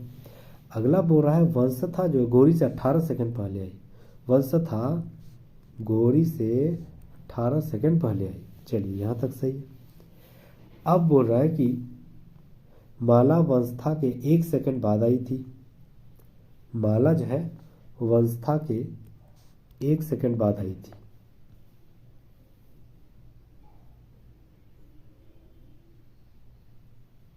वंशथा के 1 सेकेंड बाद, यानी वंशथा ज़्यादा में ऊपर में हो जाएगा और माला बाद में हो जाएगा, ठीक है। चलिए अब बोल रहा है इनिका गौरी के 2 सेकेंड बाद आई थी, इनिका जो है ना गौरी के 2 सेकेंड बाद आई थी, मतलब गौरी अगर लिखे इनिका के बाद आई थी, इनिका के बाद आई थी, ठीक है, हाँ सही है। अब बोल रहा है आगे दिए गए दोस्तों की प्रतियोगिता में तीसरा पद पे कौन है, तो सबसे पहले कौन आई थी, रेखा, ये तो कंफर्म था, ठीक है, रेखा था सबसे पहले आई थी,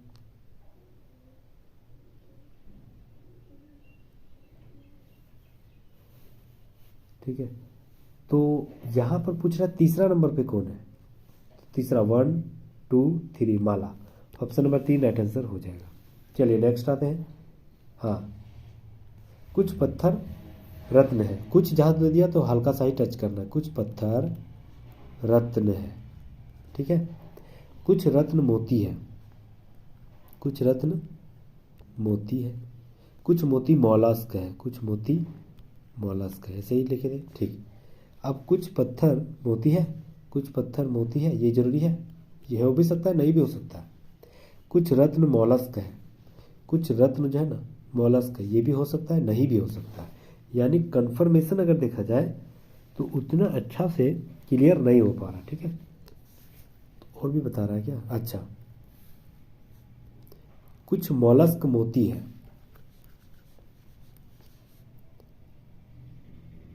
पत्थर, रत्न, मोती, मॉलस्क। ठीक है, तो पहला वाला सही भी हो रहा था, गलत भी, सही भी गलत भी। आगे देखते हैं। कुछ मॉलस्क मोती है, कुछ मॉलस्क जो है ना मोती है, ये बिल्कुल सही है क्योंकि इसके ज़्यादा टच है। कुछ मॉलस्क जो है आपका रत्न है, कुछ मॉलस्क जो है आपका रत्न है। तो कुछ मॉलस्क रत्न है, ये बीच में नहीं आ रहा है, मतलब टच डायरेक्ट नहीं कर रहा है, तो ये भी सही भी हो सकता है, नहीं भी। मतलब तीसरा वाला जो है ना कन्फर्म सही है, तो ऑप्शन नंबर 3 राइट आंसर हो जाएगा। 3 केवल पालन कर रहा है। चलिए अगला सवाल, ये इंपॉर्टेंट और बहुत बड़ा सवाल लग रहा है। सबसे पहले क्या क्या दिए गए जानकारी को पढ़ें और इसमें जो है आपका आधार पर व्यक्त करना है। सबसे पहले ए प्लस बी का अर्थ हुआ ए बी की माँ है। ठीक है, तो इसके आधार पर देखते हैं, ऑप्शन के आधार पर डी स्टार सी है। तो डी स्टार, स्टार वाला यहाँ है, यानी ए बी का पिता है, यानी डी सी का पिता है। डी जो है ना सी का पिता है, बिल्कुल सही। B C plus B, plus वाला कहाँ है? C plus B, C plus B मतलब ये सी है ये बी है, तो सी बी की माँ है। ए बी की माँ हो गया ना, तो सी बी की माँ, सी जो है ना बी की माँ है। ए प्लस फिर वही दे दिया, तो बी प्लस ए, तो बी प्लस ए का अर्थ क्या हुआ? ए बी की माँ है, यानी बी ए की माँ है, बी जो है ना ए की माँ है। अब यहाँ बोल रहा है कौन सा कथन जो है डी ए की परदादा या दादी या नाना नानी है।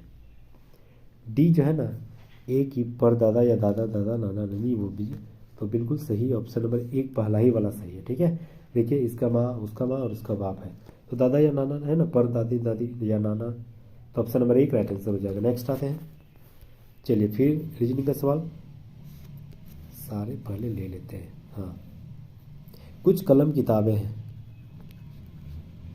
कुछ यानी हल्का सा टच करना है।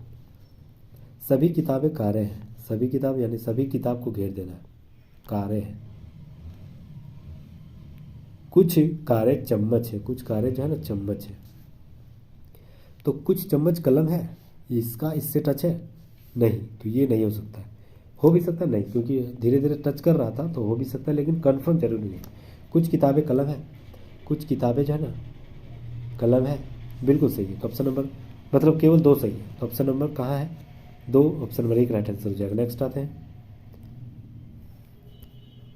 हाँ, उस आकृति का चयन करें जो शेष से अलग है, मतलब पांचों में से कोई कौन जो है सबसे अलग है। सबसे पहले देखा जाए,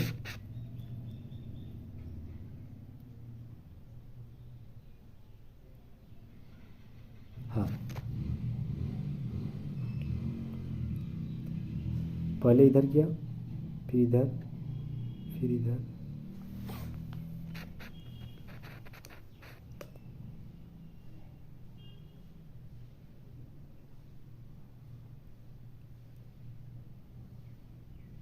हाँ,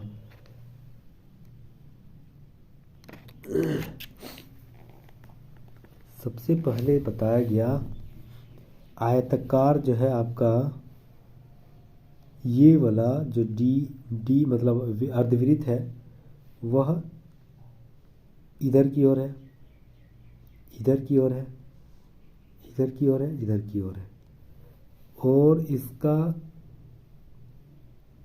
हाँ ये तो सही है, तीसरा वाला खाली गलत जा रहा है। उसके बाद जो है इसका डॉट डॉट डॉट जो है दाहिना साइड बायां साइड, दाहिना साइड बायां साइड बायां साइड, ये तो नहीं हो रहा है। अगला देखते हैं। हाँ, छायांकित भाग देखा जाए, सभी आकृति को इस प्रकार घुमाया गया कि अर्धवृत्त ऊपर की ओर जा रहा है। ठीक है, हाँ अर्धवृत्त ऊपर की ओर जा रहा है, और आयत का छायांकित भाग जो है ना केवल बी को छोड़ दिया जाए, केवल बी को छोड़ दिया जाए तो सारे जो है दाएं बाईं ओर है। छायांकित भाग बिल्कुल सही, बायां साइड बायां साइड बाएं साइड, इधर देखा जाए इधर बाएं साइड हो गया ना क्योंकि ये वाला यहाँ आ गया, इधर बाएं साइड, केवल ये दाहिना साइड हो जा रहा है छायांकित भाग। तो option number B right answer हो जाएगा 2। नेक्स्ट आते हैं रिजल्ट को ये शेल्टर कहा गया। देखिए सब मैच कर रहा है, मतलब यहीं आसपास होगा। रिजल्ट को शेल्टर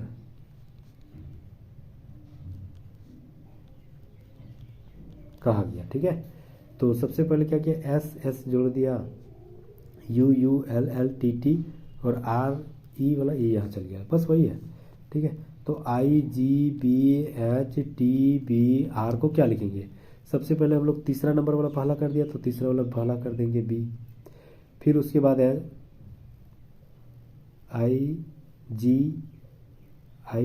एच है ना, टी बी आर गलत लिख दिया, I G H T B R. सबसे पहले क्या करेंगे, तीसरा वाला फर्स्ट कर दिया था,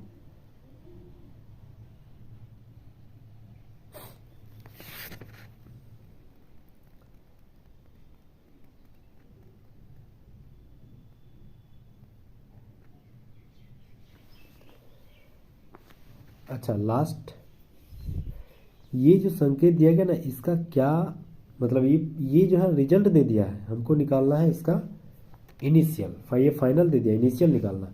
तो सबसे लास्ट वाला फर्स्ट चल गया था ना, तो ये लास्ट वाला फर्स्ट ले आएंगे बी आर, ठीक है। उसके बाद आई जी एच टी बिल्कुल सही है, तो ऑप्शन नंबर 4 राइट आंसर हो जाएगा। नेक्स्ट आते हैं, दिल्ली को इतना कहा, मद्रास को इतना कहा, बॉम्बे को क्या बोलेंगे, सबका देखिए उसका नंबर है, अल्फ़ाबेटिकल नंबर है। तो बॉम्बे का क्या होगा 2, तो 0 लगाएंगे। ओ का क्या होगा 15, तो 0 2 15 हो जाएगा। 2 अक्षर में हमको लिखना है। एम का 13, 0 15 13, 0 2 15 13 कहाँ है, बिल्कुल ऑप्शन नंबर 3 राइट आंसर हो जाएगा, सही जा रहे हैं। चलिए नेक्स्ट आते हैं, ए जो है ना बी से बड़ा है, तो ऊपर में लिखेंगे बड़ा वाला। सी बी और डी से छोटा है, सी जो है ना बी और डी से छोटा है, तो सी को इधर लिखते हैं। डी जो है ए के जितना बड़ा नहीं है, यानी ठीक है उससे छोटा। ए बी सी डी में से सबसे बड़ा कौन है, तो सबसे बड़ा ए लग रहा है, ऑप्शन नंबर 1 राइट आंसर हो जाएगा। ए बी सी डी चारे को है ना, हाँ ठीक, तो ऑप्शन नंबर 1 राइट आंसर हो जाएगा। नेक्स्ट आते हैं, बैड एंड गुड का मतलब 325, टू एंड नन का 462, तो दैट इज बेड का 659, तो गुड का मतलब क्या हुआ, गुड कहाँ कहाँ है, तो यहाँ एक गुड है, तो इसमें क्या क्या मैच कर रहा है, बैड एंड गुड, तो बैड और कहाँ है, यहाँ है, तो यहाँ वाला मैच क्या कर रहा है, तो याद रखना 5 मैच कर रहा है, मतलब गुड यहाँ बैड है, यहाँ भी बैड है, यहाँ भी 5 है, यहाँ भी 5, मतलब बैड का मतलब क्या हो गया 5, तो 5 बैड का मतलब हो गया। अब यहाँ बोल रहा है एंड कहाँ है, एंड यहाँ भी है, एंड यहाँ भी है, इसमें क्या मैच कर रहा है, इसमें मैच कर रहा है 2, मतलब एंड का मतलब हो गया 2, बचा क्या 3, तो 3 राइट आंसर हो जाएगा, ऑप्शन नंबर 2 राइट आंसर हो जाएगा 3। नेक्स्ट आते हैं, इधर इसको जोड़ना है 3 और 5 8 हो गया, 8 5 13, 13 8 22, 22 और 13, 3 2 5 और 4, रुकिए 8 5 13, 13 और 21 हो जा रहा है ना, 7 और 1 8 21 हो जा रहा है, 1 बढ़ जा रहा है, तो यहाँ हमें देखिए यहाँ पर कितना बढ़ रहा है, 3 और 2 5, 5 और 3 8, 8 और 5 13, 13 और कितना हो जा रहा है 7 8 9,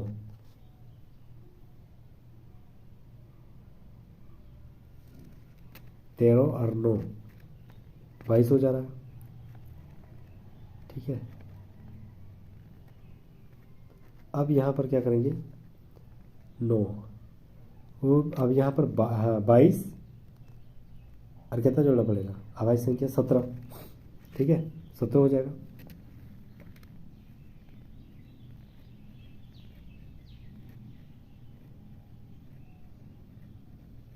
तो 22 और 17 कितना हो जाएगा 39 39, ऑप्शन नंबर 2 राइट आंसर हो जाएगा। नेक्स्ट आते हैं, बच्चों की एक पंक्ति में मीना बाएं छोर से 10वें स्थान पर है, मीना जो है ना बाएं छोर से 10वें स्थान पर मीना है। अब बोल रहा है कि और कांता दाएं छोर से 11वें स्थान पर है। कांता जो है दाएं छोर से 11वें स्थान पर है, बिल्कुल सही। विनीता दाएं छोर से 20वें नंबर पर है। दाएं छोर से विनीता 20वें नंबर पर है, विनीता। और मीना दाएं से तीसरे स्थान पर है। मीना जो है दाएं से तीसरे स्थान पर है। मीना दाएं से तीसरे स्थान पर। अच्छा, मतलब इसके दाएं से तीसरे स्थान पर, ठीक है। तो अब टोटल संख्या कितना हम जोड़ेंगे? टोटल कितना है, यहां पर जोड़ेंगे 20, ठीक है। 20 प्लस ये हो गया 10 और इधर 3 जोड़ रहे हैं तो 13, तो कितना हो जाएगा 33। तो ये 20 दो बार गिनती आ गया, यानी एक बार घटा देंगे तो 32। टोटल संख्या हो गया मेरा 32, मतलब टोटल 32 आदमी है। अब बोल रहा है कि मीना और कांता के बीच में कितने बच्चे हैं। तो मीना और कांता के बीच में कितने व्यक्ति हैं, तो टोटल इधर हो गया आपका 32, ठीक है। 32 हो गया टोटल। और तो टोटल 32 में हमें घटाना पड़ेगा 11, घटा देंगे, ठीक है। तो टोटल 32 में हमें 11 घटा देंगे, कितना हो जाएगा आपका 22 हो जाएगा, ठीक है। 22 हो जाएगा। तो 22 घटा देना है और फिर हमें 22 में हमें जो है ना एक घटा देंगे। क्यों एक घटाएंगे, क्योंकि ये 11 दो बार गिनती आ गया, तो हो गया आपका 11। अब 11 में इधर मीना वाला 10 घटा देंगे, सॉरी 21 हो गया। 22 में एक घटा देंगे 21, और इधर 10 वाला 10 घटा देंगे तो 11 हो जाएगा। Right answer option number 3 right answer हो जाएगा 11। नेक्स्ट आते हैं, कथन दे दिया ABCDEF एक वृत्ताकार मेज पर परितः के रूप में बैठा हुआ। कितने जन है, 1 2 3 4 5 6 जन। उनमें से प्रत्येक का मुख जो है केंद्र की ओर, मेज के केंद्र की ओर या बाहर की ओर जो भी है, अर्थात केंद्र के विपरीत दिशा में। अच्छा इधर है, इधर डी किस दिशा में है, मतलब कथन दे दिया। अब डी किस दिशा में, कथन हमें पढ़ना है, कथन हमें पढ़ना है, ठीक है। सबसे पहले क्या बताया, सबसे पहले बता रहा है कि जो बी जो है एफ के दाएं से दूसरे स्थान पर है। बी जो है, अगर हम बी को यहां लिखेंगे, एफ के दाएं से दूसरे स्थान पर है। बी एफ के दाएं से दूसरे स्थान पर है, तो एफ यहां लिखेंगे, दाएं से दूसरा स्थान। ए और ई के बीच में किसी भी छोर पर केवल 2 व्यक्ति बैठे। अच्छा रुकिए रुकिए रुकिए, एक्सट्रीमली सॉरी, एक थोड़ा, क्योंकि ये जो है ना बाहर की ओर देख रहे थे, तो ये जस्ट उल्टा हो जाएगा। बाहर की ओर देख रहे हैं तो एफ यहाँ अगर लिखेंगे, एफ यहाँ, तब इसका दायां हो जाएगा बी इधर, ठीक है। अब यहाँ बोल रहा ए और ई के बीच में किसी भी छोर पर 2 व्यक्ति बैठे हुए हैं, यानी अगर ए यहाँ लिखेंगे तो ई यहाँ लिखना पड़ेगा, ताकि बीच में 2 व्यक्ति दोनों साइड से है, ठीक है। चलिए, ए और ई को दोनों समान दिशा की ओर मुख है। ए और ई को समान दिशा की, ए बी का निकटतम पड़ोसी नहीं है। ए जो है ना बी का, चलिए सही है। सी यहाँ तक सही है, लेकिन यहाँ से अभी नहीं बता सकते हैं, ठीक है। स्पष्ट नहीं है कि डी जो है किस, डी का दिशा क्या था, ये स्पष्ट नहीं है। सी बी के विपरीत दिशा में अभिमुख है। सी को यहाँ तब लिख देंगे, विपरीत दिशा में है। सी डी के बाएं से दूसरे स्थान पर, सी डी के जो है ना बाएं से दूसरे स्थान पर। अगर बाहर की ओर देख रहा है तो डी यहाँ बैठाएंगे तो दाहिना हो जा रहा है, बायां नहीं हो रहा है, बाएं से दूसरा, मतलब ये सही नहीं है, नहीं सही जा रहा है। ये भी तो सही उल्टा ही था, तो दोनों सही नहीं है, मतलब दोनों पर्याप्त नहीं है, ठीक है। दोनों पर्याप्त नहीं है कि डी के किस दिशा में है, तो ऑप्शन नंबर 1 राइट आंसर हो जाएगा। 1 और 2 दोनों मिलकर उत्तर देने के लिए पर्याप्त नहीं है। चलिए अगला सवाल हम लोग आते हैं, शानदार जबरदस्त सवाल। 18 लिखते हैं। पी को क्या लिखने बोला है, प्लस। 12 लिखते हैं। टी को क्या लिखने बोला, टी को भागा लिखने बोला। 4 लिखते हैं। क्यू को गुना लिखने बोला। 8 लिखते हैं। भी को माइनस लिखने बोला। 10 लिखते हैं। 4 तिया 12, 8 तिया 24 और 18, कितना होगा, 8 4 12, 2 3 4 42 -10 32। ऑप्शन नंबर 3 राइट आंसर हो जाएगा। नेक्स्ट आते हैं, कौन सा संख्या जो उसी अक्षरों में निरूपित नहीं है, मतलब कौन सी संख्या इसी के अंतर्गत बन जाएगा, यही पूछ रहा है। ठीक है, शब्दों में से दिए गए अक्षर बन सकता है। सबसे पहले ई है यहाँ, ई यहाँ कहीं नहीं है, मतलब पहला गलत। ई भी यहाँ भी है, यहाँ भी है, ये भी गलत, ये भी गलत। ऑप्शन नंबर 3 राइट आंसर हो जाएगा, लॉस्ट बन जाएगा।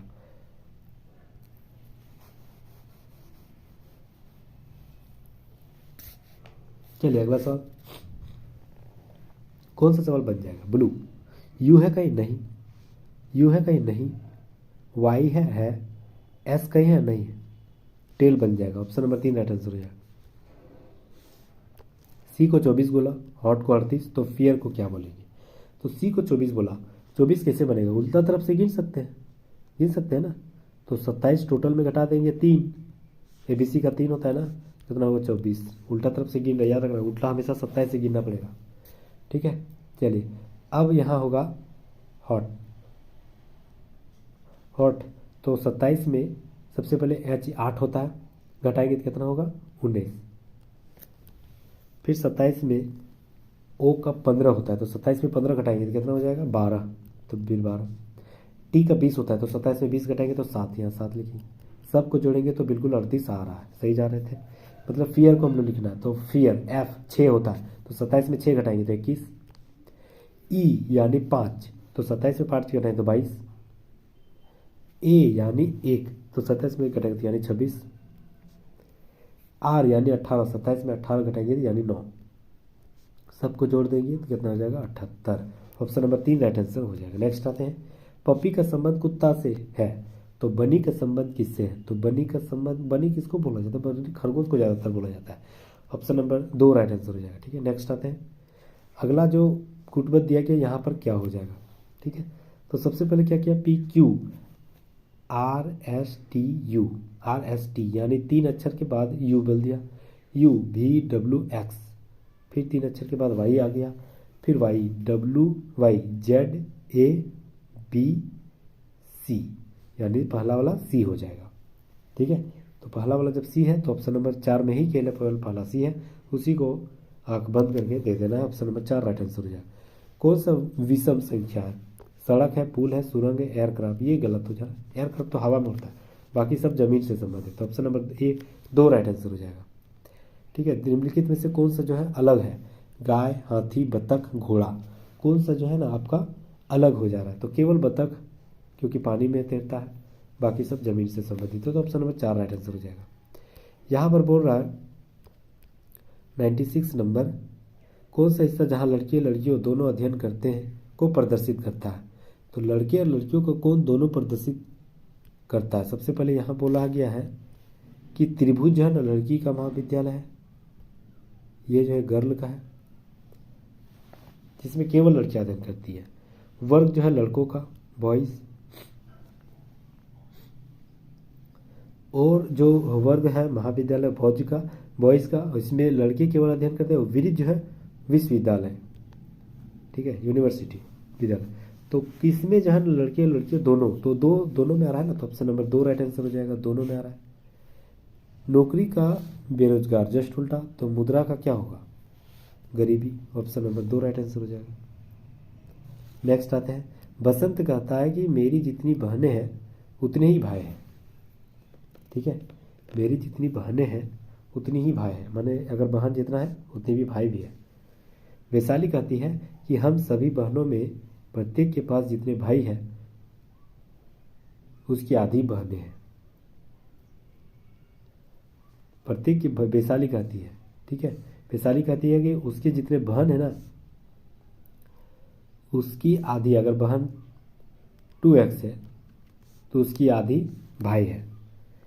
हम सभी की बहनों में से प्रत्येक के पास जितने भी भाई हैं उसकी आधी बहनें आधी हो जाएगी, भाई डबल हो जाएगा।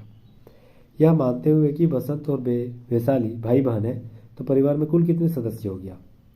तो देखा जाए तो बसंत के 3 भाई और 3 बहनें हो जाएगा, क्योंकि बसंत खुद एक ज़्यादा है तो चच्चर हो जाएगा। ठीक है, जस्ट डबल, मतलब एक ज़्यादा, 3 भाई 3 बहन, 3 भाई और 3 बहन।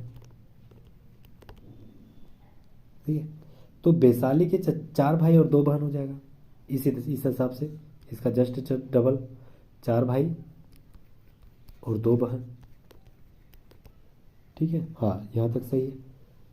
तो इस आधार पर ऐसे क्षेत्र में जो है ना, तो देखा जाए तो या राइट आंसर यहाँ पर हो जाएगा 4 भाई 3 बहन, राइट आंसर हो जाएगा 4 भाई और ये हो जाएगा आपका 3 बहन, मतलब 2 बहन हो जाएगा और एक जो है आपका खुद जो वैशाली बोल रही थी 3, तो राइट आंसर हो जाएगा 4। Option number 2, option number 4 right answer हो जाएगा। नेक्स्ट आते हैं, चलिए और 2 सवाल बचाओ। टॉम ना रोड को गिव मी स्वीट कहा, जॉ टा रोड को यू एंड मी कहा, पॉट ना टा नॉट को यू आर गुड कहा। तो जॉ मीट नॉक को गुड एंड बैड कहा गया। ठीक है, तो याद रखना बैड का मतलब क्या है। तो सबसे पहले बैड कहाँ कहाँ है वो हमें ढूंढना है। सबसे पहले हमें ढूंढना पड़ेगा बैड यहाँ है, तो बैड के साथ साथ क्या है, एंड। एंड कहाँ कहाँ है, एक और एंड यहाँ है और एक और एंड यहाँ खुद है। तो इसका मतलब क्या हुआ,